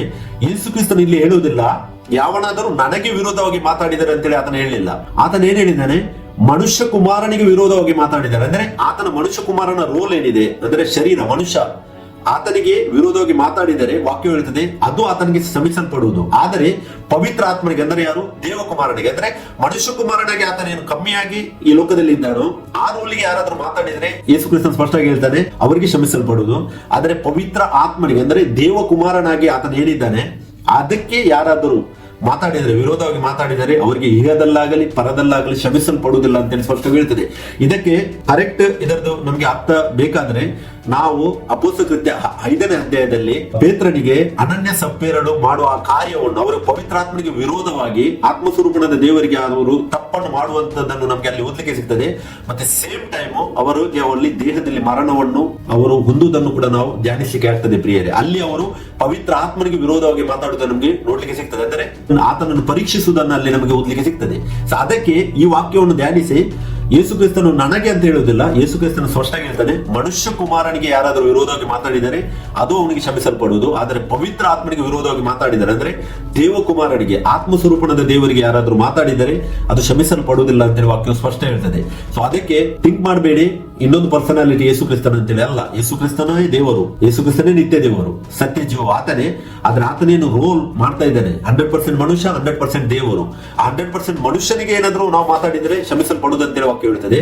ಬಟ್ 100% ದೇವರು ಏನಿದ್ದಾನೆ ಪವಿತ್ರ ಆತ್ಮನು, ಆತನಿಗೆ ಮಾತಾಡಿದರೆ ಕ್ಷಮಿಸಲ್ಪಡುವುದಿಲ್ಲ ಅಂತೇಳಿ ವಾಕ್ಯವು ಸ್ಪಷ್ಟ ಇದೆ. ಓಕೆ, ನಾವು ಮುಂದೆ ಧ್ಯಾನಿಸುವ ಯೇಸು ಕ್ರಿಸ್ತನು ದೇವಕುಮಾರನು, ಆತನೇ ಸ್ವತಃ ದೇವರು, ಆತನೇ ತಂದೆಯು ಎಂದು ವಾಕ್ಯ ಭಾಗದಲ್ಲಿ ನಾವು ಧ್ಯಾನಿಸುವ. ನೋಡಿ, ಯೋಹಾನನು ಬರೆದ ಸುವಾರ್ತೆ 10ನೇ ಅಧ್ಯಾಯ 30ನೇ ವಾಕ್ಯ 33ನೇ ವಾಕ್ಯದಲ್ಲಿ ನಾವು ಧ್ಯಾನಿಸುವಾಗ 30ನೇ ವಾಕ್ಯ ಈ ತರ ಹೇಳ್ತದೆ, ನಾನು ತಂದೆಯು ಒಂದಾಗಿದ್ದೇವೆ. ಇಲ್ಲಿ ಆತನ ಏನ್ ಹೇಳ್ತಾ ಇದ್ದಾನೆ, ಮನುಷ್ಯ ಕುಮಾರನು ದೇವಕುಮಾರನಾಗಿ ಎರಡು ರೋಲ್ ಅನ್ನು ಮೆನ್ಷನ್ ಮಾಡಿ ಹೇಳ್ತಾನೆ, ನಾನು ತಂದೆಯು ಒಂದಾಗಿದ್ದೇನೆ ಅಂತೇಳಿ ಸ್ಪಷ್ಟವಾಗಿ ಹೇಳ್ತಾನೆ. ಮತ್ತೆ ಯಹೂದ್ಯರು ಏನ್ ಮಾಡ್ತಾರೆ, 33ನೇ ವಾಕ್ಯದಲ್ಲಿ ಅವರು ಆತನಿಗೆ ದೂಷಣೆ ಮಾಡ್ತಾರೆ. ಏನಂತ ಹೇಳಿದರೆ, ನೀನು ಮನುಷ್ಯನಾಗಿದ್ದು ನಿನ್ನನ್ನೇ ನೀನು ದೇವರನ್ನಾಗಿ ಮಾಡಿಕೊಳ್ಳುವುದರ ದೆಸೆಯಿಂದಲೂ ನಿನ್ನ ಮೇಲೆ ಕಲ್ಲೆಸೆಯುತ್ತೇವೆ ಎಂದರು. ನೋಡಿ, ಇಲ್ಲಿ ಆತನು ಮನುಷ್ಯನಾಗಿ ಆತನು ತನ್ನನ್ನೇ ದೇವರಾಗಿ ಮಾಡಿಕೊಂಡಿದ್ದರಿಂದ ಅವ್ರು ಹೇಳ್ತಾರೆ, ನಾನು ನಿಮಗೆ ಕಲ್ಲೆಸಿದ್ದೇವೆ ಅಂತ ಹೇಳ್ತಾರೆ. ಅಂದ್ರೆ ಆತನು ಮನುಷ್ಯ ಕುಮಾರನಾಗಿ ಆತನು ದೇವಕುಮಾರನಾಗಿ ಕೂಡ ಮಾತಾಡ್ತಾ ಇದ್ದನು. ಸ್ಪಷ್ಟವಾಗಿ ನಾವು ಧ್ಯಾನಿಸುವಂತ ವಿಷಯವಾಗಿದೆ. ಅದೇ ಯೋಹಾನನು ಬರೆದ ಸುವಾರ್ತೆ 5ನೇ ಅಧ್ಯಾಯ 18ನೇ ವಾಕ್ಯದಲ್ಲಿ ಕೂಡ, ಅಲ್ಲಿ ಕೂಡ ನೋಡಿ, ನೀವು ಓದಿ, ನಾನು ಜಸ್ಟ್ ಹೇಳ್ತೇನೆ ನಿಮ್ಗೆ. ಅಲ್ಲಿ ಕೂಡ ಆತನು ತನ್ನನ್ನು ದೇವರಿಗೆ ಸರಿಗಟ್ಟಿಕೊಂಡನೆಂದು ಯಹೂದ್ಯರು ಆತನನ್ನು ಕೊಲ್ಲುವುದಕ್ಕೆ ಮತ್ತಷ್ಟು ಪ್ರಯತ್ನ ಮಾಡಿದರು. ನೋಡಿ, ಇಲ್ಲಿ ಕೂಡ ಯೇಸು ಕ್ರಿಸ್ತನು ಮನುಷ್ಯ ಕುಮಾರನಾಗಿದ್ದರೂ ಕೂಡ ಆತನು ದೇವರಿಗೆ ಸರಿ ಸಮಾನನೆಂದು ತೋರಿಸಿದನಂತೇಳಿ ಅವರು ಕೊಲ್ಲುವುದಕ್ಕೆ ನೋಡ್ತಾ ಇದ್ದಾನೆ ಅಂತೇಳಿ ವಾಕ್ಯ ಸ್ಪಷ್ಟ ಹೇಳ್ತದೆ. ಯೋಹಾನನು ಬರೆದ ಸುವಾರ್ತೆ 8ನೇ ಅಧ್ಯಾಯ 24 ಮತ್ತು 27ನೇ ವಾಕ್ಯವನ್ನು ಧ್ಯಾನಿಸುವಾಗ ಕೂಡ ಯೇಸು ಕ್ರಿಸ್ತನು ಹೇಳ್ತಾನೆ, ನನ್ನನ್ನು ಆತನೆಂದು ನೀವು ನಂಬದೆ ಹೋದರೆ ನಿಮ್ಮ ಪಾಪಗಳಲ್ಲಿ ಸಾಯುವಿರಿ ಅಂತೇಳಿ ಆತನು ಸ್ಪಷ್ಟವಾಗಿ ಹೇಳಿದ್ದಾನೆ. ನನ್ನನ್ನು ಆತನೆಂದು ಅಂದರೆ ಯಾರು? ಮನುಷ್ಯ ಕುಮಾರನ ಹೇಳ್ತಾನೆ, ನಾನು ಮನುಷ್ಯ ಕುಮಾರನಾಗಿ ನಾನೇ ದೇವಕುಮಾರನ ಎಂದು ನೀವು ನಂಬದೆ ಹೋದರೆ, ಅಂದರೆ ನಾನೇ ತಂದೆ ಎಂದು ನೀವು ನಂಬದೆ ಹೋದರೆ ನಿಮ್ಮ ಪಾಪಗಳಲ್ಲಿ ಸಾಯುವಿರಿ ಎಂದು ಸ್ಪಷ್ಟವಾಗಿ ಹೇಳಿದ್ದಾನೆ. ಮತ್ತೆ 27ನೇ ವಾಕ್ಯವು ಅಲ್ಲಿ ಆತನು ಕ್ಲಾರಿಟಿ ಕೂಡ ಕೊಟ್ಟಿದ್ದಾನೆ. ಆತನು ತಂದೆಯನ್ನು ಸೂಚಿಸಿ ಇದನ್ನು ಹೇಳಿದನೆಂದು ಅವರಿಗೆ ಗೊತ್ತಾಗಲಿಲ್ಲ. ಪ್ರಿಯರೇ, ಇವತ್ತಿನ ದಿನದಲ್ಲಿ ನಾನು ಲಾಸ್ಟ್ ಟೈಮ್ ಒಬ್ಬ ಬ್ರದರ್ ಹತ್ರ ಡಿಸ್ಕಸ್ ಮಾಡ್ತಾ ಇದ್ದೆ. ಆತನು ನನ್ನ ರಕ್ಷಣೆ ಆಗಿದೆ, ನಾನು ಸ್ವರ್ಗದಲ್ಲಿ ಇದ್ದೇನೆ ಅಂತೇಳಿ ಎಲ್ಲಾ ಕನ್ಫ್ಯೂಷನ್ ಮಾಡ್ತಾನೆ. ನಾನು ಆತನಿಗೆ ಮಿನಿಮಮ್ 15 to 20 ಟೈಮ್ಸ್ ಒಂದೇ ಕ್ವಶನ್ ಮಾಡಿದೆ, ಬ್ರದರ್ ಯೇಸು ಕ್ರಿಸ್ತನೇ ದೇವರೆಂದು ನೀವು ನಂಬ್ತೀರಾ ಇಲ್ವಾ ಅಂತೇಳಿ. ಆ ಪ್ರಶ್ನೆಗೆ ಅವರು ಉತ್ತರನೇ ಕೊಡುವುದಿಲ್ಲ. ಯೇಸು ಕ್ರಿಸ್ತನೇ ತಂದೆ ಎಂದು ನಂಬ್ತೀರಾ ಅಂತ ಹೇಳಿದರೆ ಉತ್ತರನೇ ಕೊಡುವುದಿಲ್ಲ. ಯೇಸು ಕ್ರಿಸ್ತನೇ ಪವಿತ್ರಾತ್ಮನೆಂದು ನಂಬ್ತೀರಾ ಅಂತ ಹೇಳಿದರೆ ಉತ್ತರನೇ ಕೊಡುವುದಿಲ್ಲ. ಯಾಕಂತ ಹೇಳಿದರೆ ಮನಸ್ಸಿನ ಒಳಗೆ 3 ಮೂರ್ತಿಗಳನ್ನು ಇಟ್ಟುಕೊಂಡಿದ್ದಾರೆ. ಅದೇನಾಗಿದೆ? ತಂದೆ ಒಂದು ಪರ್ಸನಾಲಿಟಿ, ಮಗ ಒಂದು ಪರ್ಸನಾಲಿಟಿ, ಮತ್ತೆ ಪವಿತ್ರಾತ್ಮ ಒಂದು ಪರ್ಸನಾಲಿಟಿ ಅಂತ 3 ಪರ್ಸನಾಲಿಟಿ ಯಾರು ಇಟ್ಟುಕೊಂಡಿದ್ದಾರೆ ಅವರಿಗೆ ಧೈರ್ಯವಾಗಿ ಯೇಸು ಕ್ರಿಸ್ತನೇ ಸತ್ಯದೇವರು ನಿತ್ಯ ಜೀವ ಎಂದು ಕನ್ಫೆಷನ್ ಮಾಡ್ಲಿಕ್ಕೆ ಆಗುದಿಲ್ಲ. ಮತ್ತೆ ಈ ವಾಕ್ಯವು ನೋಡಿ, ಯೋಹಾನ 8:24-27 ಸ್ಪಷ್ಟವಾಗಿ ಹೇಳ್ತದೆ, ನಾವು ಯೇಸು ಕ್ರಿಸ್ತನೆಂದು ತಂದೆ ಎಂದು ನಂಬದೆ ಹೋದರೆ ನಮ್ಮ ಪಾಪಗಳಲ್ಲಿ ನಾವು ಸಾಯ್ತೀವಿ ಅಂತ ಹೇಳಿ ವಾಕ್ಯವು ಸ್ಪಷ್ಟ ಹೇಳ್ತದೆ. ಯಾಕೆಂತ ಹೇಳಿದ್ರೆ ಸೃಷ್ಟಿಕರ್ತನಿರುವುದು ಒಬ್ಬನೇ, ಆತನೇ ದೇಹವನ್ನು ಧರಿಸಿದ್ದಾನೆ. ಈ ಸತ್ಯವನ್ನು ಮನಸ್ಸಿನಿಂದ ಅರಿಕೆ ಮಾಡಿಕೊಳ್ಳಬೇಕು. ಮತ್ತೆ 27ನೇ ವಾಕ್ಯದಲ್ಲಿ ಆತನ ಕ್ಲಾರಿಟಿ ಕೂಡ ಕೊಟ್ಟಿದ್ದಾನೆ. ಆತನು ತಂದೆಯನ್ನು ಸೂಚಿಸಿದನ್ನು ಹೇಳಿದನೆಂದು ಅವರಿಗೆ ಗೊತ್ತಾಗಲಿಲ್ಲ. ಇವತ್ತು ಯಾರು ನಿಮ್ಮ ರಕ್ಷಣೆ ಆಗಿದೆ ಅಂತೇಳಿ ಕನ್ಫೆಸ್ ಮಾಡ್ತೀರಾ, ನೀವೇ ಮಗನು ತಂದೆ ಎಂದು ನಂಬುವುದಿಲ್ಲವೋ ನಿಮ್ಮನ್ನು ನೀವೇ ಕೇಳಿಕೊಳ್ಳಿ, ಹೇಗೆ ನಿಮ್ಮ ರಕ್ಷಣೆ ಆಗ್ಲಿಕ್ಕೆ ಸಾಧ್ಯ ಅಂತೇಳಿ. ಯೇಸು ಕ್ರಿಸ್ತನು ನಮಗೋಸ್ಕರವಾಗಿ ಸಮರ್ಪಿತವಾಗಿದ್ದಾನೆ, 100% ಕರೆಕ್ಟ್. ಬಟ್ ಆತನೇ ತಂದೆ ಎಂದು ನಂಬದೇ ಇದ್ದರೆ ಹೇಗೆ ರಕ್ಷಣೆ ಆಗ್ಲಿಕ್ಕೆ ಸಾಧ್ಯ? ಯಾಕಂತ ಹೇಳಿದ್ರೆ ಒಂದು ವೇಳೆ ಯೇಸು ಕ್ರಿಸ್ತನೇ ತಂದೆಯು ಅಲ್ಲದಿದ್ದರೆ ಯೇಸು ಕ್ರಿಸ್ತನು ಸೃಷ್ಟಿಯಾದ ಹಾಗೆ ಆಯಿತು. ಮತ್ತೆ ಸೃಷ್ಟಿಯನ್ನು ನಾವು ಆರಾಧಿಸಲಿಕ್ಕೆ ಇಲ್ಲ ಅಂತೇಳಿ ವಾಕ್ಯವು ತುಂಬಾ ಜಾಗದಲ್ಲಿ ರೋಮನ್ಸ್ 1:20 ಮೇಲೆ ಸ್ಪಷ್ಟ ಉಂಟು. ಅಲ್ಲೇನ್ ಹೇಳ್ತದೆ? ಸೃಷ್ಟಿಕರ್ತನೊಬ್ಬನೇ, ನಿರಂತರ ಸ್ತುತಿ ಹೊಂದತಕ್ಕ ದೇವರು, ಆಮೇನ್ ಅಂತ ಹೇಳಿದೆ. ಸೊ ಇದಕ್ಕೆ ಯೋಹಾನ 8:24-27 ಕೂಡ ನಾವು ಧ್ಯಾನಿಸಿ, ತಂದೆಯು ಆತನೇ ಅಂತೇಳಿ ಆತನೇ ಸ್ಪಷ್ಟವಾಗಿ ಹೇಳಿದ್ದನ್ನು ವಾಕ್ಯ ಉಂಟು ನಮಗೆ ವಾಕ್ಯದಲ್ಲಿ. ಯೋಹಾನನು ಬರೆದ ಸುವಾರ್ತೆ 14ನೇ ಅಧ್ಯಾಯ 7-11 ಫಿಲಿಪ್ಪನು ಯೇಸುಗೆ ಕೇಳುವಾಗ ಕೂಡ ಆತನ ಏನ್ ಹೇಳ್ತಾನೆ? ನನ್ನನ್ನು ನೋಡಿದರೆ ತಂದೆಯನ್ನು ನೋಡಿದಾಗೆ ಅಂತೇಳಿ. ಅಂದ್ರೆ ಏನು?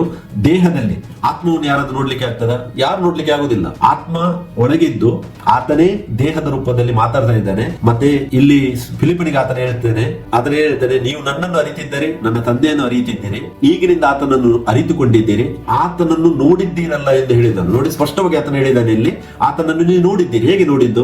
ದೇಹವನ್ನು. ಫಿಲಿಪ್ಪನ್ ನೋಡಿದ್ದೇನೆ ದೇಹ. ಆತ್ಮ ಸ್ವರೂಪನಾದ ತಂದೆ ಎಲ್ಲಿದ್ದಾನೆ? ಆ ದೇಹದೊಳಗಿದ್ದಾನೆ. ಆತ್ಮವನ್ನು ಯಾರಿಗಾದ್ರು ನೋಡ್ಲಿಕ್ಕೆ ಆಗ್ತದೆ? ನೋಡ್ಲಿಕ್ಕೆ ಆಗುದಿಲ್ಲ. ಆತ್ಮವನ್ನು ಯಾರಿಗಾದ್ರು ಉಲ್ಲೇಖ ಮಾಡ್ಲಿಕ್ಕೆ ಆಗ್ತದೆ? ಯಾರಿಗೂ ಉಲ್ಲೇಖ ಮಾಡ್ಲಿಕ್ಕೆ ಆಗುದಿಲ್ಲ. ಸೊ ಅದಕ್ಕೆ ಯೇಸು ಕ್ರಿಸ್ತನು ಸ್ಪಷ್ಟವಾಗಿ ಹೇಳ್ತಾ ಇದ್ದಾನೆ ಫಿಲಿಪ್ಪನಿಗೆ, ನನ್ನನ್ನು ಅರಿತುಕೊಂಡಿದ್ದರೆ ನೀವು ತಂದೆಯನ್ನು ಅರಿತುಕೊಂಡ ಹಾಗೆ ಆಯ್ತು ಅಂತೇಳಿ. 8ನೇ ವಾಕ್ಯವು ನೋಡಿ, ಸ್ವಾಮಿ ನನಗೆ ತಂದೆಯನ್ನು ತೋರಿಸಿ ನಮಗೆ ಅಷ್ಟೇ ಸಾಕು ಅಂದನು ಅಂತೇಳಿ ವಾಕ್ಯ ಹೇಳ್ತದೆ. ಯೇಸು ಆತನಿಗೆ ರಿಪ್ಲೈ ಮಾಡ್ತಾನೆ, ಫಿಲಿಪ್ಪನೇ, ನಾನು ಇಷ್ಟು ದಿವಸ ನಿಮ್ಮ ಸಂಗಡ ಇದ್ದರೂ ನೀನು ಇನ್ನೂ ನನ್ನನ್ನು ಅರಿತುಕೊಳ್ಳಲಿಲ್ಲವೇ?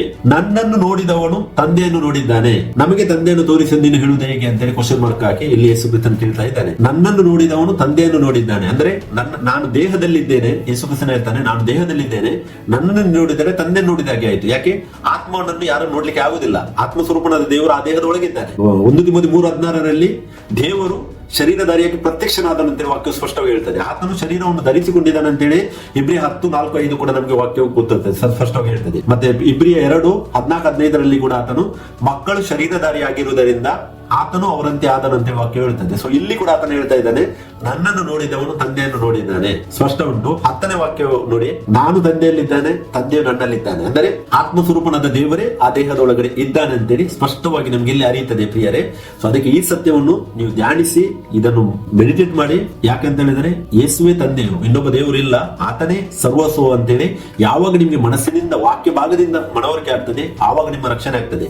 ಇಲ್ಲದಿದ್ದರೆ ರಕ್ಷಣೆ ಆಗ್ಲಿಕ್ಕೆ ಸಾಧ್ಯವೇ ಇಲ್ಲ. ವಾಕ್ಯವು ಸ್ಪಷ್ಟ ಉಂಟು. ಮತ್ತೆ ನಾವು ಇನ್ನೂ ಒಂದು ಸ್ವಲ್ಪ ವಾಕ್ಯಗಳನ್ನು ಧ್ಯಾನಿಸುವ.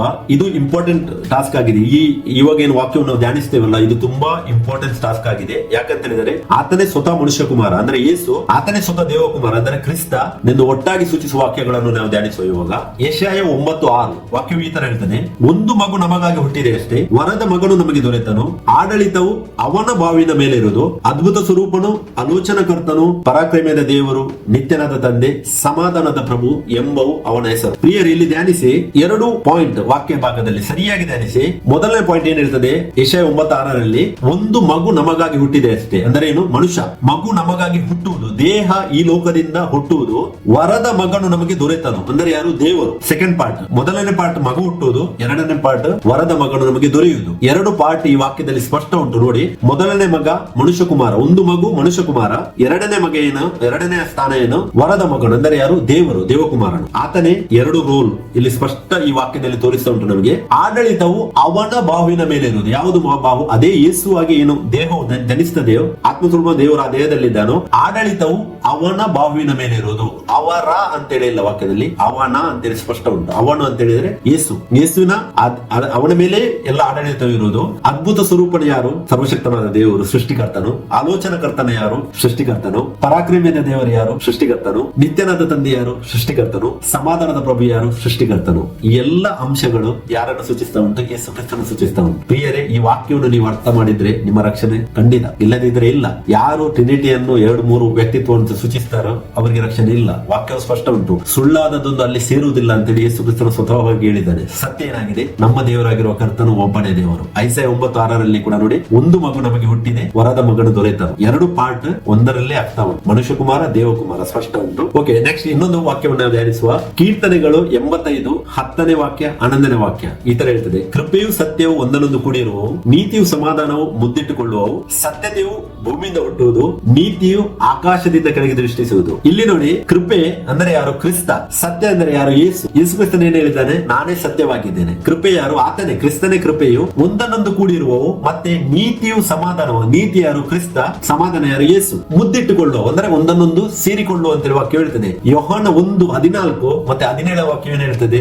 ಆತನು ಕೃಪೆಯಿಂದಲೂ ಸತ್ಯದಿಂದಲೂ ತುಂಬಿದವನಾಗಿದ್ದನು. ಯಾರು? ಯೇಸು. ಕೃಪೆಯು ಆತನೇ, ಸತ್ಯವು ಆತನೇ, ನೀತಿಯು ಆತನೇ, ಸಮಾಧಾನವು ಆತನೇ. ನೀತಿ ಓಲ್ಡ್ ಟೆಸ್ಟಿಮೆಂಟ್ ಅಲ್ಲಿ ಯಾರು? ಯೆಹೋವನು. ಕೃಪೆ ಯಾರು? ಯೆಹೋವನು. ಸಮಾಧಾನ ಏನು? ದೇಹ. ಯೇಸು ಕ್ರಿಸ್ತನ ನಾನೇ ಸಮಾಧಾನವು. ಸೊ ಈ ಎಲ್ಲ ವಾಕ್ಯಗಳನ್ನು ಧ್ಯಾನಿಸಿ ಮನುಷ್ಯ ಕುಮಾರ ಮತ್ತೆ ದೇವಕುಮಾರನ ಎರಡು ರೋಲ್ ಅನ್ನು ಸೂಚಿಸುವಂತ ವಾಕ್ಯಗಳನ್ನು, ಇದು ಹೊಸ ಒಡಂಬಡಿಕೆ ಅಲ್ಲ, ಹಳೆ ಒಡಂಬಡಿಕೆಯಲ್ಲೇ ದೇವರು ಮಾತಾಡಿದ್ದನ್ನು ತೋರಿಸಿದ್ದನ್ನು ನಮಗೆ ನಾನು ಇಲ್ಲಿ ನಿಮಗೆ ತೋರಿಸ್ತಾ ಇದ್ದೇನೆ. 11ನೇ ವಾಕ್ಯ ನೋಡಿ, ಸತ್ಯದೇವು ಭೂಮಿಯಿಂದ ಹುಟ್ಟುವುದು. ಸತ್ಯ ಏನಾಗಿದೆ? ದೇಹ. ನಾವು ಯೆಶಾಯ 9:6 ಓದಿದೆವು, ಒಂದು ಮಗು ನಮಗಾಗಿ ಹುಟ್ಟಿದೆ ಅಷ್ಟೇ. ಏನು? ಸತ್ಯ. ಸತ್ಯವು ಈ ಭೂಮಿಯಿಂದ ಹುಟ್ಟುವುದು, ವರದ ಮಗನು ನಮಗೆ ದೊರೆಯುತ್ತಾನೆ. ಏನು? ನೀತಿ. ನೀತಿಯು ಆಕಾಶದಿಂದ ಕೆಳಗೆ ದೃಷ್ಟಿಸುವುದು. ನೋಡಿ, ಸತ್ಯ ಲೋಕದಿಂದ ಹುಟ್ಟುವುದು, ದೇಹವು ಮರಿಗಳ ಗರ್ಭದಲ್ಲಿ ಲೋಕದಿಂದ ಹುಟ್ಟಿದೆ. ನೀತಿ ಅದೇ ಆತ್ಮಸ್ವರೂಪಣದ ದೇವರು, ಆ ದೇಹದಲ್ಲಿ ಈ ಲೋಕಕ್ಕೆ ಆತನು ಬಂದಿದ್ದಾನೆ. ಸತ್ಯವು ಭೂಮಿಯಿಂದ ಹುಟ್ಟುವುದು, ಯೇಸು ಭೂಮಿಯಿಂದ ಹುಟ್ಟಿದ್ದಾನೆ. ನೀತಿಯು ಆಕಾಶದಿಂದ ದೃಷ್ಟಿಸಿದ್ದಾರೆ. ಅಂದ್ರೆ ಯಾವುದು? ನೀತಿ ಮತ್ತೆ ಸಮಾಧಾನ ಒಂದನ್ನೊಂದು ಮುದ್ದಿಟ್ಟುಕೊಂಡಿದೆ, ಅಂದ್ರೆ ಒಂದಾಗಿದೆ, ದೇಹದಲ್ಲಿ ಒಂದಾಗಿದೆ. ಇಬ್ರಿಯ 2:14-15 ಮತ್ತೆ ಇಬ್ರಿಯ 10:5-7 ಓದಿ, ಅಲ್ಲಿ ಆನ್ಸರ್ ಉಂಟಿದ್ದಾರೆ. ದೇಹವನ್ನು ಆತನ ಧರಿಸಿಕೊಳ್ಳುವುದು. ಪ್ರಿಯರೇ, ಸ್ಪಷ್ಟ ಉಂಟು ವಾಕ್ಯ. ಈ ಸತ್ಯವನ್ನು ಮನವರಿಕೆ ಮಾಡಿರಿ, ಆವಾಗ ನಿಮಗೆ ನಿತ್ಯ ಜೀವ ಸಿಗುವುದು ಅಂತೇಳಿ ಸ್ಪಷ್ಟ ಉಂಟು. ಪೌಲನು ರೋಮಾಪುರದವರಿಗೆ ಬರೆದ ಪತ್ರಿಕೆಯಲ್ಲಿ 1ನೇ ಅಧ್ಯಾಯ 3 ಮತ್ತು 4ನೇ ವಾಕ್ಯವನ್ನು ನಾವು ಧ್ಯಾನಿಸುವುದಾದರೆ ಅಲ್ಲಿ ಕೂಡ ವಾಕ್ಯ ಹೇಳುತ್ತದೆ: ಈ ಸ್ವಾರ್ಥೆಯು ದೇವರ ಮಗನು ನಮ್ಮ ಕರ್ತನು ಆಗಿರುವ ಯೇಸು ಕ್ರಿಸ್ತನ ವಿಷಯವಾದದ್ದು. ಆತನು ವಂಶಕ್ರಮದಿಂದ ದಾವೀದನ ಸಂತಾನದಲ್ಲಿ ಹುಟ್ಟಿದವನು, ಪವಿತ್ರವಾದ ಆತ್ಮವುಳ್ಳವನಾಗಿದ್ದು ಸತ್ತ ಮೇಲೆ ಜೀವಿತನಾಗಿ ಎದ್ದು ಬಂದ ಮಹತ್ ಕಾರ್ಯದಿಂದ ದೇವಕುಮಾರನೆಂದು ನಿರ್ಣಯಿಸಲ್ಪಟ್ಟವನು ಆಗಿದ್ದಾನೆ. ಇಲ್ಲಿ ನೋಡಿ, ಪೌಲನು ಎರಡು ರೋಲ್ಸ್ ಗಳನ್ನು ಮಾತಾಡ್ತಾ ಇದ್ದಾನೆ. ಮೊದಲನೇ ರೋಲ್ ಯಾವುದು? ಮನುಷ್ಯ. ವಂಶಕ್ರಮದಿಂದ ದಾವೀದನ ಸಂತಾನದಲ್ಲಿ ಹುಟ್ಟಿದವನು. ದಾವೀದನ ಯಾರು? ಮನುಷ್ಯ ಕುಮಾರನು. ಮನುಷ್ಯ ಕುಮಾರನಾಗಿ ಯೇಸು ಕ್ರಿಸ್ತನು ದಾವೀದನ ಸಂತಾನದಲ್ಲಿ ಹುಟ್ಟಿದ್ದು ಅಂತೇಳಿ ವಾಕ್ಯ ಸ್ಪಷ್ಟ ಉಲ್ಲೇಖ ಉಂಟು. ಅದೇ ನೆಕ್ಸ್ಟ್ ಸೆಕೆಂಡ್ ಪಾರ್ಟ್ ನೋಡಿ, ಪವಿತ್ರವಾದ ಆತ್ಮ ಉಳ್ಳವನಾಗಿದ್ದು, ಅಂದ್ರೆ ಯಾರು? ದೇವಕುಮಾರನು. ಆ ದೇಹದಲ್ಲಿ ಪವಿತ್ರವಾದ ಆತ್ಮ ಇತ್ತು, ಪವಿತ್ರ ಆತ್ಮನ ಆ ದೇಹದಲ್ಲೇ ಇದ್ದರು. ಇಲ್ಲಿ ಸ್ಪಷ್ಟ ಉಂಟು. ಈ ವಾಕ್ಯದಿಂದ ನೀವು ಅರಿಯಿರಿ ಆಗಿದ್ರೆ ತಂದೆ ಪವಿತ್ರ ಆತ್ಮನ ಅಂತೇಳಿ ಸ್ಪಷ್ಟವಾಗಿ ನಮ್ಗೆ ಗೊತ್ತಾಗ್ತದಲ್ಲ. ಯಾಕೆಂದ್ರೆ ಆ ದೇಹದಲ್ಲಿ ಯೋಹಾನ 14 ನಾವು ಧ್ಯಾನಿಸಿದೆವು, ನಾನು ತಂದೆ ಒಂದಾಗಿದ್ದೇನೆ ಅಂತ ಯೇಸು ಕ್ರಿಸ್ತನು ಹೇಳಿದ್ದಾರೆ. ಇಲ್ಲಿ ಪೌಲನು ಕ್ಲಾರಿಟಿ ಕೊಡ್ತಾ ಇದ್ದಾನೆ. ವಂಶಕ್ರಮದಿಂದ ಮನುಷ್ಯನಾಗಿ ಆತನು ದಾವೀದನ ಸಂತಾನದಿಂದ ಬರ್ತಾನೆ, ಬಟ್ ಆತನೇ ಪವಿತ್ರವಾದ ಆತ್ಮವನ್ನು ಉಳ್ಳ ಆತನಾಗಿದ್ದಾನೆ. ಅಂದ್ರೆ ಆ ದೇಹದಲ್ಲಿ ಪವಿತ್ರ ಆತ್ಮನು ಇದ್ದಾನೆ ಅಂತೇಳಿ ಸ್ಪಷ್ಟ ಉಂಟು. ಸೊ ಹಾಗಿದ್ರೆ ತಂದೆಯೇ ಪವಿತ್ರ ಆತ್ಮನು ಅಂತೇಳಿ ಸ್ಪಷ್ಟವಾಯ್ತು. ಮತ್ತೆ ತಂದೆ ಮಗನೇ ಅಂತೇಳಿ ಕೂಡ ಸ್ಪಷ್ಟ ಆಗ್ತದೆ. ಯಾಕೆ? ತಂದೆ ಕೂಡ ಆತ್ಮ, ಪವಿತ್ರ ಆತ್ಮ ಕೂಡ ಆತ್ಮ. ಮಗನ ಸ್ಥಾನ ಏನಾಗಿದೆ? ರಕ್ತ ಮಾಂಸ ಶರೀರ. ಸೊ ಹಾಗಿದ್ರೆ ಕನ್ಫ್ಯೂಷನ್ ಎಲ್ಲೂ ಇಲ್ಲ, ಸ್ಪಷ್ಟ ಉಂಟು ವಾಕ್ಯ. ಎರಡು ರೋಲ್, ಮನುಷ್ಯ ಕುಮಾರ ಮತ್ತೆ ದೇವಕುಮಾರ, ಈ ಎರಡು ರೋಲ್ ಅನ್ನು ನೀವು ಅರಿತರೆ ನಿಮ್ಗೆ ಫುಲ್ ಬೈಬಲ್ ಕರೆಕ್ಟ್ ಆಗಿ ಅರ್ಥ ಆಗ್ತದೆ ಪ್ರಿಯರೇ. ನಾನು ಇಷ್ಟೊಂದು ಡಿಟೇಲ್ ಆಗಿ ಸ್ವಲ್ಪ ಟೈಮ್ ತೆಗೆದುಕೊಂಡು ಹೋಗ್ತಾ ಇದ್ದೇನೆ. ಯಾಕಂತ ಹೇಳಿದರೆ ವಾಕ್ಯಗಳಲ್ಲಿ ನೆಲೆಗೊಳ್ಳಿರಿ, ಸತ್ಯವು ನಿಮಗೆ ಸಿಗುವುದು ಮತ್ತೆ ಸತ್ಯವು ನಿಮ್ಮನ್ನು ಬಿಡುಗಡೆ ಮಾಡುವುದು. ಪ್ರಕಟಣೆ 22:16 ವಾಕ್ಯವನ್ನು ಕೂಡ ನಾವು ಧ್ಯಾನಿಸುವ. ಅಲ್ಲಿ ಆತನ ಏನ್ ಹೇಳ್ತಾನೆ, ಯೇಸು ಎಂಬ ನಾನು ನನ್ನ ಸಭೆಗಳ ಪ್ರಯೋಜನಾರ್ಥವಾಗಿ ಈ ಸಂಗತಿಗಳ ವಿಷಯದಲ್ಲಿ ನಿಮಗೆ ಸಾಕ್ಷಿ ಇಡುವುದಕ್ಕೋಸ್ಕರ ನನ್ನ ದೂತನನ್ನು ಕಳಿಸಿಕೊಟ್ಟೆನು. ನಾನು ದಾವಿದ ವಂಶವೆಂಬ ಬುಡದಿಂದ ಹುಟ್ಟಿದ ಚಿಗುರು, ಅವನ ಸಂತತಿಯು ಉದಯ ಸೂಚಕವಾದ ನಕ್ಷತ್ರವುಳ್ಳ ನಕ್ಷತ್ರವೂ ಆಗಿದ್ದೇನೆ. ಆಮೇಲೆ ಇಂಗ್ಲಿಷ್ ಅಲ್ಲಿ ಬರೆದಿದೆ ರೂಟ್ ಅಂಡ್ ಆಫ್ ಸ್ಪ್ರಿಂಗ್. ನೋಡಿ ಇಲ್ಲಿ ಯೇಸು ಎಂಬ ನಾನು, ಆತನ ಹೇಳ್ತಾನೆ ನಾನು ನನ್ನ ಸಭೆಗಳ ಪ್ರಯೋಜನಾರ್ಥಕವಾಗಿ ಅಂತೇಳಿ ಇಲ್ಲಿ ವಾಕ್ಯವನ್ನು ಹೇಳ್ತಾನೆ. ಮತ್ತೆ ನನ್ನ ದೂತನನ್ನು ಕಳಿಸಿಕೊಟ್ಟೆನೆ ಅಂತ ಆತನ ಹೇಳ್ತಾನೆ. ಆತನ ಇಲ್ಲಿ ನೆಕ್ಸ್ಟ್ ಮುಂದೆ ಹೇಳ್ತಾ ಇದ್ದಾನೆ, ನಾನು ದಾವಿದ ವಂಶವೆಂಬ ಬುಡದಿಂದ ಹುಟ್ಟಿದ ಚಿಗುರು ಅಂದರೆ ದೇವರು, ಅವನ ಸಂತತಿಯು ಅಂದರೆ ಮನುಷ್ಯ, ಉದಯ ಸೂಚಕವಾದ ನಕ್ಷತ್ರವಾಗಿದ್ದೇನೆ. ಇಲ್ಲಿ ಕೂಡ ನೋಡಿ ಚಿಗುರು ಮತ್ತೆ ಸಂತತಿ, ದೇವಕುಮಾರ ಮನುಷ್ಯ ಕುಮಾರ ಅಂತೇಳಿ ಈ ವಾಕ್ಯದಲ್ಲಿ ಕೂಡ ಈ ಪ್ರಕಟಣೆ 22 ಅಂದ್ರೆ ಲಾಸ್ಟ್ ಅಧ್ಯಾಯ ಎಲ್ಲಾ ಕೆಲಸಗಳನ್ನು ಮುಗಿಸಿದ ಮೇಲೆ ಕೂಡ ಯೇಸು ಕ್ರಿಸ್ತನು ಪ್ರಕಟಿಸ್ತಾ ಇದ್ದಾನೆ, ಹೇಳ್ತಾ ಇದ್ದಾನೆ, ನಾನೇ ದೇವರು ನಾನೇ ಮನುಷ್ಯನು ಆಗಿ ಬಂದಿದ್ದೇನೆ ಈ ಲೋಕಕ್ಕೆ ಅಂತೇಳಿ ಆತನ ಇಲ್ಲಿ ಸ್ಪಷ್ಟ ಹೇಳ್ತಾ ಇದ್ದಾನೆ. 2 ರೂಲ್ಸ್ ಅನ್ನು ಇಲ್ಲಿ ಕೂಡ ಸೂಚಿಸ್ತಾ ಇದ್ದಾನೆ. ಪ್ರಿಯರೇ, ಕಣ್ಣುಗಳನ್ನು ತೆರೆಯಿರಿ ವಾಕ್ಯಕ್ಕೋಸ್ಕರವಾಗಿ, ಇಲ್ಲದಿದ್ದರೆ ನಿತ್ಯ ಜೀವ ಸಿಗುವುದಿಲ್ಲ. ಸ್ಪಷ್ಟವಾಗಿ ಇಲ್ಲಿ ಕೂಡ ದೇವಕುಮಾರ ಮನುಷ್ಯ ಕುಮಾರನನ್ನು ನಿಮ್ಮ ಜೀವಿತದಲ್ಲಿ ಅರಿಯಿರಿ ಎಂದು ನಿಮಗೆ ವಾಕ್ಯ ಭಾಗವನ್ನು ತೋರಿಸ್ತಾ ಇದ್ದೇನೆ. ಯೋಹಾನನು ಬರೆದ ಸುವಾರ್ತೆ 17ನೇ ಅಧ್ಯಾಯ 3ನೇ ವಾಕ್ಯವನ್ನು ಕೂಡ ನಾವು ಧ್ಯಾನಿಸುವಾಗ ನೋಡಿ ವಾಕ್ಯ ಈ ತರ ಹೇಳ್ತದೆ, ಒಬ್ಬನೇ ಸತ್ಯ ದೇವರಾಗಿರುವ ನಿನ್ನನ್ನು ನೀನು ಕಳಿಸಿಕೊಟ್ಟ ಯೇಸು ಕ್ರಿಸ್ತನನ್ನು ತಿಳಿಯುವುದೇ ನಿತ್ಯ ಜೀವ. ಇಲ್ಲಿ ಕೂಡ 3 ರೋಲ್ ಇದ್ದರೆ ಇಲ್ಲಿ ಇನ್ನೊಂದು ರೋಲ್ ಮೆನ್ಷನ್ ಇರಬೇಕಿತ್ತು ವಾಕ್ಯದಲ್ಲಿ. ಬಟ್ ಏನ್ ಹೇಳ್ತದೆ ವಾಕ್ಯ, ಒಬ್ಬನೇ ಸತ್ಯ ದೇವರಾಗಿರುವ ನಿನ್ನನ್ನು ಅಂದರೆ ದೇವರು, ಒಬ್ಬನೇ ಸತ್ಯ ದೇವರಾಗಿರುವ ದೇವರು, ನೀನು ಕಳಿಸಿಕೊಟ್ಟ ಯೇಸು ಕ್ರಿಸ್ತನ ಅಂದರೆ ಮನುಷ್ಯ, ದೇವಕುಮಾರ ಮನುಷ್ಯ ಕುಮಾರ, ಈ 2 ರೋಲ್ ಅನ್ನು ತಿಳಿಯುವುದೇನಂತೆ ನಿತ್ಯ ಜೀವ. ಅಂದ್ರೆ ಒಬ್ಬನೇ ದೇವರಿರುವುದು, ಆತನನ್ನು ಅರಿಯುವುದು, ಮತ್ತೆ ಆತನ ಕಳಿಸಿಕೊಟ್ಟ ಯೇಸು ಕ್ರಿಸ್ತನ ಈ ಲೋಕಕ್ಕೆ ಕಳಿಸಲ್ಪಡುವುದು. ನಾನು ಮೊದಲೇ ಹೇಳಿದ್ದೇನೆ ಸ್ಟಾರ್ಟಿಂಗ್ ಅಲ್ಲಿ ಕೂಡ, ಈ ಯಾರೆಲ್ಲ ಈ ಲೋಕಕ್ಕೆ ಬಂದಿದ್ದಾರೆ ಎಲ್ಲರೂ ಕಳಿಸಲ್ಪಟ್ಟವರಾಗಿದ್ದಾರೆ. ದೇವರು ಕೂಡ ಕಳಿಸಲ್ಪಟ್ಟವನಾಗಿ ಈ ಲೋಕಕ್ಕೆ ಆತನು ಬರುವುದಂತೇಳಿ ಸ್ಪಷ್ಟ ಉಂಟು ವಾಕ್ಯ. ಸೊ ದೇವಕುಮಾರ ಮನುಷ್ಯ ಕುಮಾರ ಈ ವಾಕ್ಯವು ದೇವರ 2 ರೋಲ್ ಅನ್ನು ಸ್ಪಷ್ಟವಾಗಿ ಇಲ್ಲಿ ಕಾಣಿಸ್ತಾ ಉಂಟು. ಪ್ರಕಟಣೆ 3:21 ನೋಡಿ, ನಾನು ಜಯ ಹೊಂದಿ ನನ್ನ ತಂದೆಯೊಡನೆ ಸಿಂಹಾಸನದಲ್ಲಿ ಕೂತ್ಕೊಂಡೇನು, ಹಾಗೆಯೇ ಜಯ ಹೊಂದುವವನನ್ನು ನನ್ನೊಡನೆ ಸಿಂಹಾಸನದಲ್ಲಿ ಕೂತ್ಕೊಳ್ಳುವಂತೆ ಮಾಡುವೆನು ಅಂತೇಳಿ ಇಲ್ಲಿ ಕೂಡ ವಾಕ್ಯ ಹೇಳಿದೆ. ಇಲ್ಲಿ ನೋಡಿ, ನಾನು ಜಯ ಹೊಂದಿ ನನ್ನ ತಂದೆಯೊಡನೆ, ನಾನು ನನ್ನ ತಂದೆ ಮನುಷ್ಯ ಕುಮಾರ ದೇವಕುಮಾರ, ಈ ವಾಕ್ಯದಲ್ಲಿ 2 ರೋಲ್ ಉಂಟು. ಫಸ್ಟ್ ವಾಕ್ಯದಲ್ಲಿ ನಾನು ಜಯ ಹೊಂದಿ ಅಂದ್ರೆ ಮನುಷ್ಯ ಕುಮಾರನಾಗಿ ಆತನು ಜಯ ಹೊಂದಿ ನನ್ನ ತಂದೆಯೊಡನೆ ಅಂದರೆ ದೇವಕುಮಾರನ ಆ ಸ್ಥಾನದಲ್ಲಿ ಸಿಂಹಾಸನದಲ್ಲಿ ಮನುಷ್ಯ ಕುಮಾರನಾಗಿ ನಾನು ಕೂತ್ಕೊಂಡಿದ್ದೇನೆ ಅಂತೇಳಿ ಇಲ್ಲಿ ಸ್ಪಷ್ಟವಾಗಿ ಆತನ ಹೇಳ್ತಾ ಇದ್ದಾನೆ.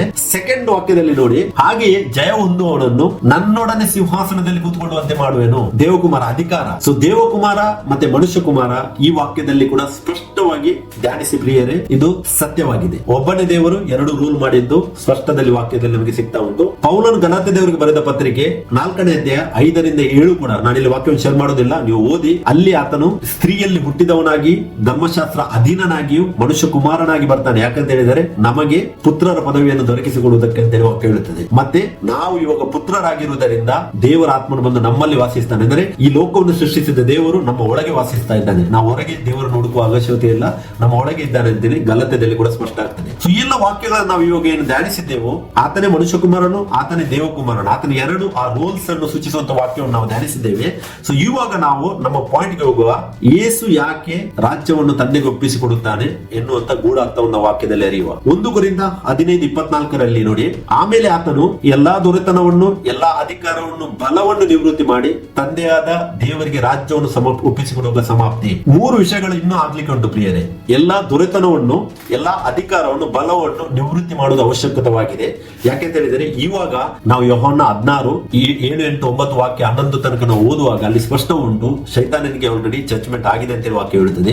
ಇವಾಗ ಇರುವಂತದ್ದು ದೇವರಿಗೆ ಕೆಲಸ ಏನಂತ ಹೇಳಿದರೆ, ಎಲ್ಲಾ ದೊರೆತನವನ್ನು ಅಂದ್ರೆ ಈ ಲೋಕದಲ್ಲಿ ಏನೆಲ್ಲ ದೊರೆತನ ಇದೆ, ಏನೆಲ್ಲ ಅಧಿಕಾರವಿದೆ, ಏನೆಲ್ಲ ಬಲವಿದೆ, ಅದನ್ನು ನಿವೃತ್ತಿ ಮಾಡಿದ ಮೇಲೆ ದೇವರಿಗೆ ರಾಜ್ಯವನ್ನು ಒಪ್ಪಿಸಿ ಆತನು ಕೊಡುವ ಮೇಲೆ ಸಮಾಪ್ತಿ ಅಂತ ವಾಕ್ಯ ಹೇಳುತ್ತದೆ. ಇದು ಎಲ್ಲಿಂದ ಸ್ಟಾರ್ಟ್ ಆಗಿದೆ ಅಂತ ಹೇಳಿದರೆ, ಕೀರ್ತನೆ 110 1ನೇ ವಾಕ್ಯವನ್ನು ಓದುವಾಗ ಅಲ್ಲಿ ಯೆಹೋವನು ನುಡಿದಿದ್ದನು. ನೋಡಿ, ಯೆಹೋವನು ಇಲ್ಲಿ ಹೇಳ್ತಾನೆ, ಯೆಹೋವನು ನನ್ನ ಒಡೆಯನಿಗೆ, ನಾನು ನಿನ್ನ ವಿರೋಧಿಗಳನ್ನು ನಿನಗೆ ಪಾದಪೀಠವಾಗ ಮಾಡುವ ತನಕ ನನ್ನ ಬಲಗಡೆಯಲ್ಲಿ ಕೂತುಕೊಂಡಿರು ಎಂದು ನುಡಿದನು. ಇಲ್ಲಿ ಏನ್ ಹೇಳ್ತದೆ ವಾಕ್ಯ, ಯೆಹೋವನು ನನ್ನ ಒಡೆಯನಿಗೆ. ಆತನು ಆತ್ಮ ಸ್ವರೂಪನಾದ ದೇವರಾಗಿದ್ದಾಗ ಆತನ ಏನ್ ಹೇಳ್ತಾನೆ, ನನ್ನ ಒಡೆಯನಿಗೆ. ಅಂದ್ರೇನು, ಮನುಷ್ಯ ಕುಮಾರನಾಗಿ ಆತನೇನು ಈ ಲೋಕಕ್ಕೆ ಕಳಿಸಲ್ಪಡುತ್ತಾನೋ ಅದಕ್ಕಾಗಿ ಆತನ ಇಲ್ಲಿ 2 ಪಾರ್ಟ್ ಅಲ್ಲಿ ಮಾತಾಡ್ತಾ ಇದೆ ವಾಕ್ಯವು. ಯೆಹೋವನು ನನ್ನ ಒಡೆಯನಿಗೆ ಅಂತ ಹೇಳ್ತದೆ ವಾಕ್ಯ. ನಾನು ನಿನ್ನ, ಇಲ್ಲಿ ನೋಡಿ 2 ಪಾರ್ಟ್ ಇದೆ. ಆತ್ಮ ಸ್ವರೂಪನಾಗಿದ್ದಾಗ ಆತನ ಏನ್ ಮಾಡ್ತಾನೆ, 2 ಪಾರ್ಟ್ ಆಗಿ ಮಾತಾಡೋದನ್ನು ನಮ್ಗೆ ಇಲ್ಲಿ ಓದ್ಲಿಕ್ಕೆ ಸಿಗ್ತದೆ. ಇದೇ ವಾಕ್ಯವನ್ನು ಮುಂದೆ ನಾನು ಇದರ ಡೀಪ್ ಮೀನಿಂಗ್ ನಿಮಗೆ ಕೊಡುವನಾಗಿದ್ದೇನೆ ಹೊಸ ಒಡಂಬಡಿಕೆಯಿಂದ. ಬಟ್ ಇಲ್ಲಿ ನೋಡಿ, ಯೆಹೋವನು ನನ್ನ ಒಡೆಯನಿಗೆ, ಅಂದ್ರೆ ಎರಡು ಪಾರ್ಟ್ ಆಗಿ ಅಂತ ತೋರಿಸ್ತಾ ಇದ್ದಾನೆ. ನಿನ್ನ ವಿರೋಧಿಗಳನ್ನು ನಿನಗೆ ಪಾದಪೀಠವಾಗಿ ಮಾಡುವ ತನಕ ನನ್ನ ಬಲಗಡೆಯಲ್ಲಿ ಕೂತ್ಕೊಂಡಿರು. ಹೇಗೆ? ಮನುಷ್ಯ ಕುಮಾರನಾಗಿ. ಅವಳ ಹಳೆ ಒಡಂಬಡಿಕೆಯಲ್ಲಿ ಕೀರ್ತನೆಯಲ್ಲಿ ಆತನು ಸ್ಪಷ್ಟವಾಗಿ ಇಲ್ಲಿ ದಾವಿದನ ಮುಖಾಂತರ ನುಡಿದದ್ದನ್ನು ನಮಗೆ ನೋಡ್ಲಿಕ್ಕೆ ಸಿಗ್ತದೆ. ಇದಕ್ಕೆ ವಾಕ್ಯ ಭಾಗ ಬೇಕಾದರೆ, ಇದೇ ವಾಕ್ಯವನ್ನು ಸೂಚಿಸುವಂತ ವಾಕ್ಯಗಳು ಬೇಕಾದರೆ ಧ್ಯಾನಿಸಿ. ಮತ್ತೆ 27:44, ಮಾರ್ಕ 12:36, ಲೂಕ 20:42, 43, ಅಪೊಸ್ತಲ ಕೃತ್ಯ 2ನೇ ಅಧ್ಯಾಯ 34-35, ಮತ್ತೆ ಎಫೆಸ 1:21-22, ಇಬ್ರಿಯ 2ರಲ್ಲಿ 8ನೇ ವಾಕ್ಯ, 10ರಲ್ಲಿ 13ನೇ ವಾಕ್ಯ, 1 ಪೇತ್ರ 3:22ನೇ ವಾಕ್ಯ, ಪ್ರಕಟಣೆ 20ರಲ್ಲಿ 10ನೇ ವಾಕ್ಯ. ಈ ಎಲ್ಲ ವಾಕ್ಯಗಳನ್ನು ಧ್ಯಾನಿಸುವಾಗ ಆತನು ಮನುಷ್ಯ ಕುಮಾರನಾಗಿ ಆಳ್ವಿಕೆಯನ್ನು ಮಾಡುವುದನ್ನು ನಮಗೆ ಸ್ಪಷ್ಟವಾಗಿ ಉಲ್ಲೇಖವು ಸಿಗ್ತದೆ. ಮತ್ತೆ ಮತ್ತಾಯ 22ನೇ ಅಧ್ಯಾಯದಲ್ಲಿ 41ರಿಂದ 44ನೇ ವಾಕ್ಯದಲ್ಲಿ ಯೇಸು ಕ್ರಿಸ್ತನು ಫರಿಸಾಯರಿಗೆ ಸೇಮ್ ಇದು ಕ್ವಶನ್ ಅನ್ನು, ಆ ವಾಕ್ಯವನ್ನು ತೆಗೆದುಕೊಂಡು ಮಾಡುವುದನ್ನು ನಮಗೆ ಓದಲಿಕ್ಕೆ ಸಿಗ್ತದೆ. ಅವರಿಗೆ ಅವಾಗ ಅರ್ಥ ಆಗಲಿಲ್ಲ, ಆದ್ರೆ ನಮಗೆ ಅದರ ಆನ್ಸರ್ ಸಿಗ್ತದೆ. ಹಿಬ್ರಿಯ 10ನೇ ಅಧ್ಯಾಯ 13ನೇ ವಾಕ್ಯದಲ್ಲಿ ನೋಡಿ, ನಾನು ಓದ್ತೇನೆ. ವಾಕ್ಯ ಹೇಳ್ತದೆ, ಅಂದಿನಿಂದ ತನ್ನ ವಿರೋಧಿಗಳು ತನ್ನ ಪಾದಪೀಠವಾಗಿ ಹಾಕಲ್ಪಡುವ ತನಕ ಆತನು ಕಾದಿರುವನು. ನಾವು ಕೀರ್ತನೆಗಳಲ್ಲಿ ಓದಿದ್ದೇನು? ನಾನು ನಿನ್ನ ವಿರೋಧಿಗಳನ್ನು ನಿನಗೆ ಪಾದಪೀಠವಾಗಿ ಮಾಡುವ ತನಕ ನನ್ನ ಬಲಗಡೆಯಲ್ಲಿ ಕಾದುಕೊಂಡಿರು ಅಂತೇಳಿ. ಹಿಬ್ರೀಸ್ ಅಲ್ಲಿ ಕ್ಲಾರಿಟಿ ಇದೆ. ಏನ್ ಹೇಳ್ತದೆ ವಾಕ್ಯ?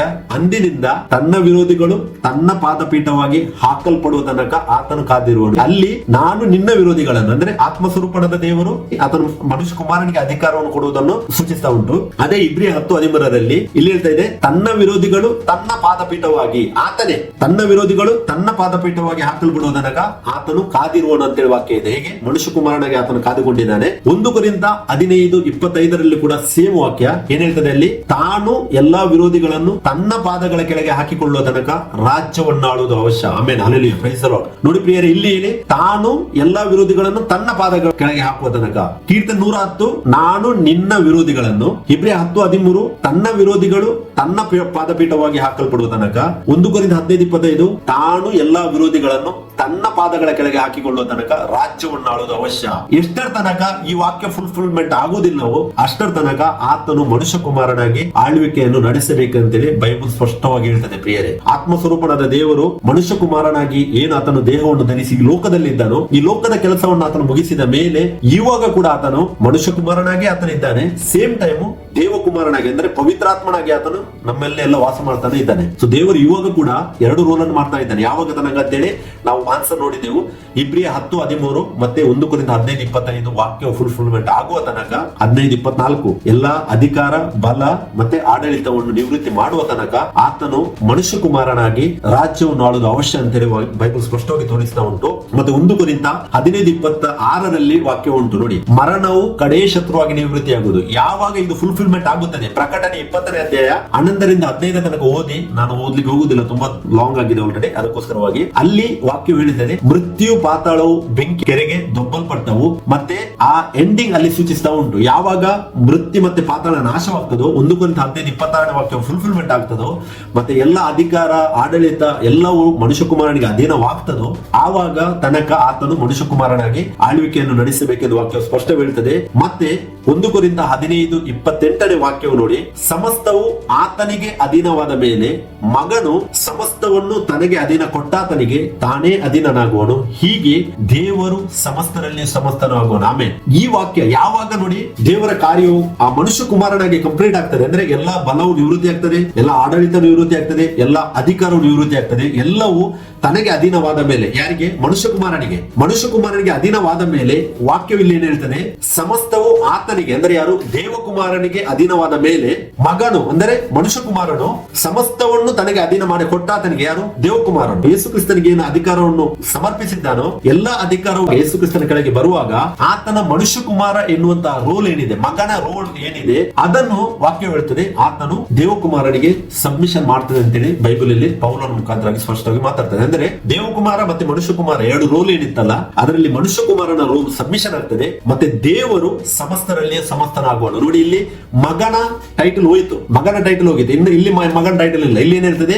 ದೇವರು ಸಮಸ್ತರಲ್ಲಿ ಸಮಸ್ತನಾಗುವನು. ಅಂದ್ರೆ ಈ ಲೋಕದಲ್ಲಿ ಮಗನ ಟೈಟಲ್ ಏನಿತ್ತು, ಆ ಮಗನ ಟೈಟಲ್ ಸಬ್ಮಿಷನ್ ಆಗ್ತದೆ. ಮತ್ತೆ ದೇವರು ಸಮಸ್ತರಲ್ಲಿ ಸಮಸ್ತನಾಗುತ್ತಾನೆ. ಅಂದರೆ ದೇವಕುಮಾರನು ಆತನೇ ನಿತ್ಯತ್ವಕ್ಕೂ ಆಳ್ವಿಕೆಯನ್ನು ನಡೆಸುವ ಆತನಾಗಿದ್ದಾನೆ. ನಾವೇನು ನೋಡಿದ್ದೇವಲ್ಲ, ಇಬ್ರಿಯ 1:8ರಲ್ಲಿ ಮಗನ ವಿಷಯದಲ್ಲಾದರೂ ದೇವರೇ ನಿನ್ನ ಸಿಂಹಾಸನವು ಯುಗ ಯುಗಾಂತರಗಳಿರುವುದಂತೇಳಿ. ಅಂದ್ರೆ ಆತನು ದೇವಕುಮಾರನಾಗಿ ಮತ್ತೆ ದೇವರಾಗಿ ಆತನು ಸಮಸ್ತವನ್ನು ಆಳ್ವಿಕೆಯನ್ನು ನಡೆಸ್ತಾನೆ. ಯಾವಾಗ ಎಲ್ಲಾ ಬಲ ನಿವೃತ್ತಿ ಎಲ್ಲ ಆಗ್ತದೋ, ಆಡಳಿತ ಎಲ್ಲ ಆತನಿಗೆ ಸಬ್ಮಿಷನ್ ಆಗ್ತದೋ, ಎಲ್ಲವನ್ನು ತನಗೆ ಅಧೀನ ಮಾಡಿಕೊಳ್ಳುತ್ತಾನ ಆತನು, ಆವಾಗ ಈ ವಾಕ್ಯ ಫುಲ್ಫಿಲ್ಮೆಂಟ್ ಆಗುದು ಪ್ರಿಯರೇ. ಕೀರ್ತನೆ 110 1ನೇ ವಾಕ್ಯ ಯಾವಾಗ ಸರಿಯಾಗಿ ಫುಲ್ಫಿಲ್ಮೆಂಟ್ ಆಗ್ತದೋ, 1 ಕೊರಿಂಥ 15:25 ಮತ್ತೆ ಹೆಬ್ರಿಯರ್ಸ್ 10:13 ವಾಕ್ಯವು ಯಾವಾಗ ಫುಲ್ಫಿಲ್ಮೆಂಟ್ ಆಗ್ತದೋ, ಮತ್ತೆ ಮೃತ್ಯು ಯಾವಾಗ ಸಬ್ಮಿಷನ್ ಆಗ್ತದೋ, ಮೃತ್ಯು ತೆಗಿತಾರ ದೇವರು, ಆ ಟೈಮ್ ಅಲ್ಲಿ ಮನುಷ್ಯ ಕುಮಾರನ ಸ್ಥಾನವನ್ನು ಆತನು ಸಬ್ಮಿಷನ್ ಮಾಡ್ತಾನೆ ಅಂತೇಳಿ ಸ್ಪಷ್ಟ ಉಂಟು. ಅದೇ ಪೌಲನು ಎಫೆಸದಲ್ಲಿ ಬರೆದ ಪತ್ರಿಕೆಯಲ್ಲಿ ಕೂಡ 1ನೇ ಅಧ್ಯಾಯ 9 ಮತ್ತು 10ನೇ ವಾಕ್ಯದಲ್ಲಿ ಪೌಲನು ಈ ತರ ಹೇಳ್ತಾನೆ, ತಾನು ಕಾಲವು ಪರಿಪೂರ್ಣವಾದಾಗ ನಿರ್ವಹಿಸಬೇಕಾದ ಒಂದು ಕೃಪೆಯುಳ್ಳ ಸಂಕಲ್ಪವನ್ನು ಆತನು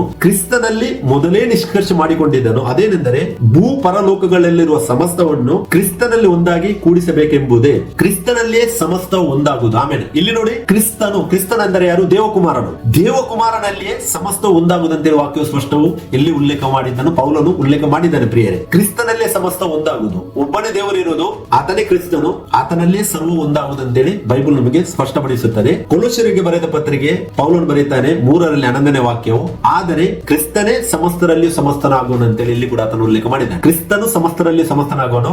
1 ಕೊರಿಂಥ 15:28 ನಾವು ನೋಡಿದೆವು, ದೇವರು ಸಮಸ್ತರಲ್ಲಿ ಸಮಸ್ತವಾಗುವನು. ಅಂದರೆ ಒಂದೇ ರೂಲ್ ಏನಿದೆ ಅದರಲ್ಲಿ ಎಟರ್ನಿಟಿ ಕಂಟಿನ್ಯೂ ಆಗುವುದು.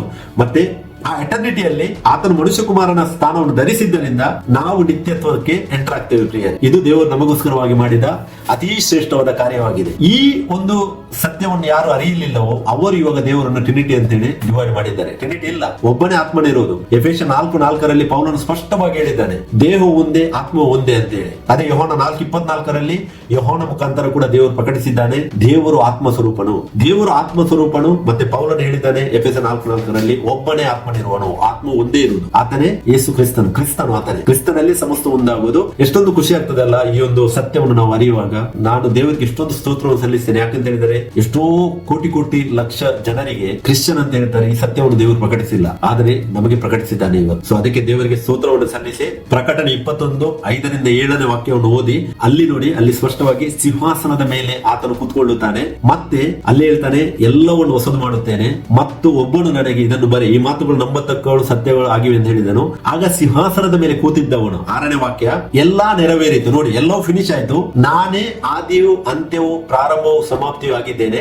ದಾಹ ಉಳ್ಳವನಿಗೆ ಜೀವಜಲದ ಬುಗ್ಗೆಯಲ್ಲಿ ಕ್ರಯವಿಲ್ಲದೆ ಕುಡಿಯಲಿಕ್ಕೆ ಕೊಡುವೆನು. ಇಲ್ಲಿ ಆತನ ಹೇಳ್ತಾನೆ ಎಲ್ಲ ನೆರವೇರಿತು. ಏನ್ ನೆರವೇರಿತು? ಆತನೇ ನಿಷ್ಕರ್ಷ ಮಾಡಿಕೊಂಡಿದ್ದನು, ಆ ಕಾರ್ಯವು ಎಲ್ಲವೂ ನೆರವೇರಿತು. ಮತ್ತೆ ಆತನ ಹೇಳ್ತಾನೆ, ನಾನೇ ಆದಿ ನಾನೇ ಅಂತ್ಯವು. ಯಾರು? ಯೇಸು ಕ್ರಿಸ್ತನೇ ಇಲ್ಲಿ ಹೇಳ್ತಾ ಇದ್ದಾನೆ ಪ್ರಿಯರೇ. 7ನೇ ವಾಕ್ಯ ನೋಡಿ, ಜಯ ಹೊಂದುವವನು ಇವುಗಳಿಗೆ ಬಾಧ್ಯನಾಗುವನು, ನಾನು ಅವನಿಗೆ ದೇವರಾಗಿರುವೆನು, ಅವನು ನನಗೆ ಮಗನಾಗಿರುವೆನು. ಆ ಮನುಷ್ಯ ಕುಮಾರನ ಸ್ಥಾನ ಆತನೇನು ಧರಿಸಿದ್ದನು, ನಾವು ಅವರಿಗೆ ಮಗನಾಗಿ, ದೇವರ ಮಗನಾಗಿ ನಾವು ಇರ್ತೇವೆ.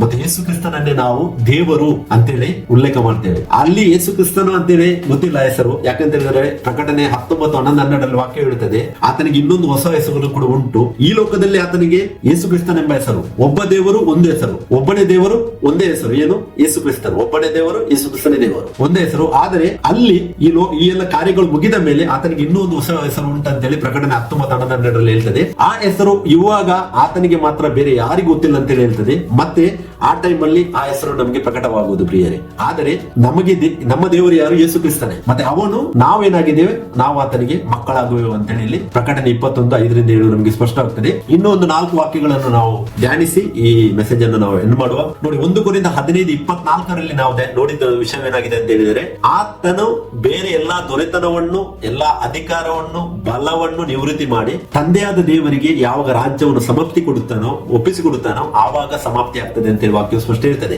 ಎಲ್ಲಾ ದೊರೆತನ, ಎಲ್ಲಾ ಅಧಿಕಾರ, ಎಲ್ಲಾ ಬಲ, ಇದೆಲ್ಲ ಯಾವಾಗ ನಿವೃತ್ತಿ ಆಗುವುದು? 1000 years ಮಿಲಿನಿಯಂ ಏನು ಆಳ್ವಿಕೆ ಇದೆ ಈ ಲೋಕದಲ್ಲಿ, ಯೆರೂಸಲೇಮ್ ಅಲ್ಲಿ, ಆ ಟೈಮ್ ಅಲ್ಲಿ ಈ ಎಲ್ಲ ಕಾರ್ಯಗಳು ನಡೆಯುವಂತೇಳಿ ವಾಕ್ಯ ಹೇಳುತ್ತದೆ. ಮತ್ತೆ 1000 ವರ್ಷ ಸೈತಾನನನ್ನು ಏನ್ ಮಾಡ್ತಾರೆ? ಬಂಧನದಲ್ಲಿರ್ತಾರೆ.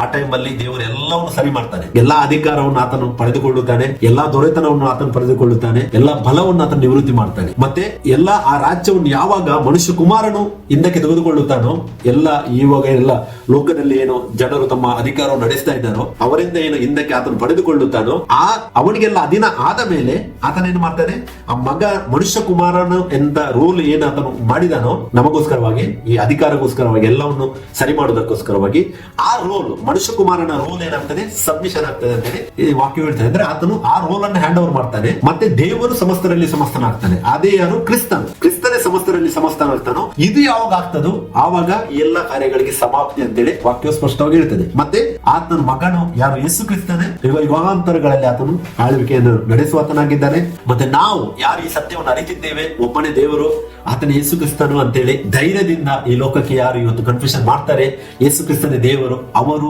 ಯೇಸು ಕ್ರಿಸ್ತನೊಂದಿಗೆ ಆಳ್ವಿಕೆಯನ್ನು ನಡೆಸುವವರು. ಅಂದ್ರೆ ನಾವು ಯೇಸು ಕ್ರಿಸ್ತನ ಜೊತೆ ಆಳ್ವಿಕೆಯನ್ನು ನಡೆಸುವೆವು. ಇದು ಸಂತೋಷದ ವಿಷಯವಾಗಿದೆ. ಯಾರಿಗೆ ಇವಾಗಲೂ ಕೂಡ ಕನ್ಫ್ಯೂಷನ್ ಉಂಟು, ನಮ್ಮ ದೇವರು ತ್ರಿಯೇಕ ದೇವರು ಅಂತೇಳಿ ಯಾರು ಹೇಳ್ತಾರೆ, ಯೇಸು ಕ್ರಿಸ್ತನೇ ದೇವರು ಅಂತೇಳಿ ಕನ್ಫ್ಯೂಷನ್ ಮಾಡ್ಲಿಕ್ಕೆ ನಾಚಿಕೆ ಪಡುತ್ತಾರೆ ಈ ಲೋಕದ ಮಧ್ಯದಲ್ಲಿ, ಅವರು ಅದರಲ್ಲಿ ಸೇರುವುದಿಲ್ಲ ಪ್ರಿಯರೇ. ವಾಕ್ಯ ಸ್ಪಷ್ಟ ಉಂಟು, ಸುಳ್ಳಾದದ್ದೊಂದು ಅಲ್ಲಿ ಸೇರುವುದಿಲ್ಲ. ಸುಳ್ಳು ಯಾವುದಾಗಿದೆ? ಟ್ರಿನಿಟಿ ಬೋಧನೆಯು ಸುಳ್ಳಾಗಿದೆ. ಯಾರು ದೇವರನ್ನು ಟ್ರಿನಿಟಿ ಅಂತೇಳಿ ಕನ್ಫ್ಯೂಸ್ ಮಾಡ್ತಾರೆ, ಅದು ಸುಳ್ಳಾದ ಬೋಧನೆ.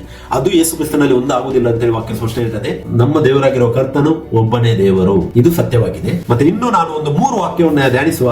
ಪೌಲನು ರೋಮಾಪುರದವರಿಗೆ ಬರೆದ ಪತ್ರಿಕೆಯಲ್ಲಿ 9ನೇ ಅಧ್ಯಾಯ 5ನೇ ವಾಕ್ಯದಲ್ಲಿ ಆತನು ಹೇಳ್ತಾನೆ, ಅಬ್ರಹಾಮ, ಇಸಾಕ, ಯಾಕೋಬರು ಅವರ ಪಿತೃಗಳೇ, ಕ್ರಿಸ್ತನು ಶರೀರ ಸಂಬಂಧವಾಗಿ ಅವರ ವಂಶದಲ್ಲಿ ಹುಟ್ಟಿದನು.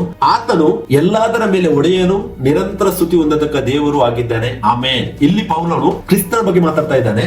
ಆತನು ಅಬ್ರಹಾಮ, ಇಸಾಕ, ಯಾಕೋಬರ ಸಂತಾನದಿಂದನೇ ಆತನು ಬಂದಿದ್ದಾನೆ, ಸ್ಪಷ್ಟವಾಗಿ ಆತನು ಉಲ್ಲೇಖ ಮಾಡ್ತಾನೆ. ಓಕೆ, ಮತ್ತೆ ಏನು? ಕ್ರಿಸ್ತನೇ ಎಲ್ಲದರ ಮೇಲೆ ಒಡೆಯನು, ನಿರಂತರ ಸ್ತುತಿ ಹೊಂದತಕ್ಕ ದೇವರು. ಆಮೇನ್ ಅಂತೇಳಿ ಇಲ್ಲಿ ವಾಕ್ಯ ಉಂಟು. ಅಂದ್ರೆ ಕ್ರಿಸ್ತನೇ ದೇವರು, ಬೇರೆ ದೇವರಿಲ್ಲ. ಕ್ರಿಸ್ತನೇ ಸಮಸ್ತನಲ್ಲಿ ಸಮಸ್ತನಾಗುವುದು ಸ್ಪಷ್ಟ ಉಂಟು. ಮತ್ತೆ ಇನ್ನೊಂದು ವಾಕ್ಯ ನೋಡಿ, ಅದೇ ಪೌಲನು ರೋಮಾಪುರದವರಿಗೆ ಬರೆದ ಪತ್ರಿಕೆಯಲ್ಲಿ 11ನೇ ಅಧ್ಯಾಯ 36ನೇ ವಾಕ್ಯದಲ್ಲಿ ಕೂಡ ಆತನು ಹೇಳ್ತಾನೆ, ಸಮಸ್ತವು ಆತನಿಂದ ಉತ್ಪತ್ತಿಯಾಗಿ ಆತನಿಂದ ನಡೆಯುತ್ತಾ ಆತನಿಗಾಗಿ ಇರುತ್ತದೆ, ಆತನಿಗೆ ಸದಾಕಾಲವು ಸ್ತೋತ್ರ.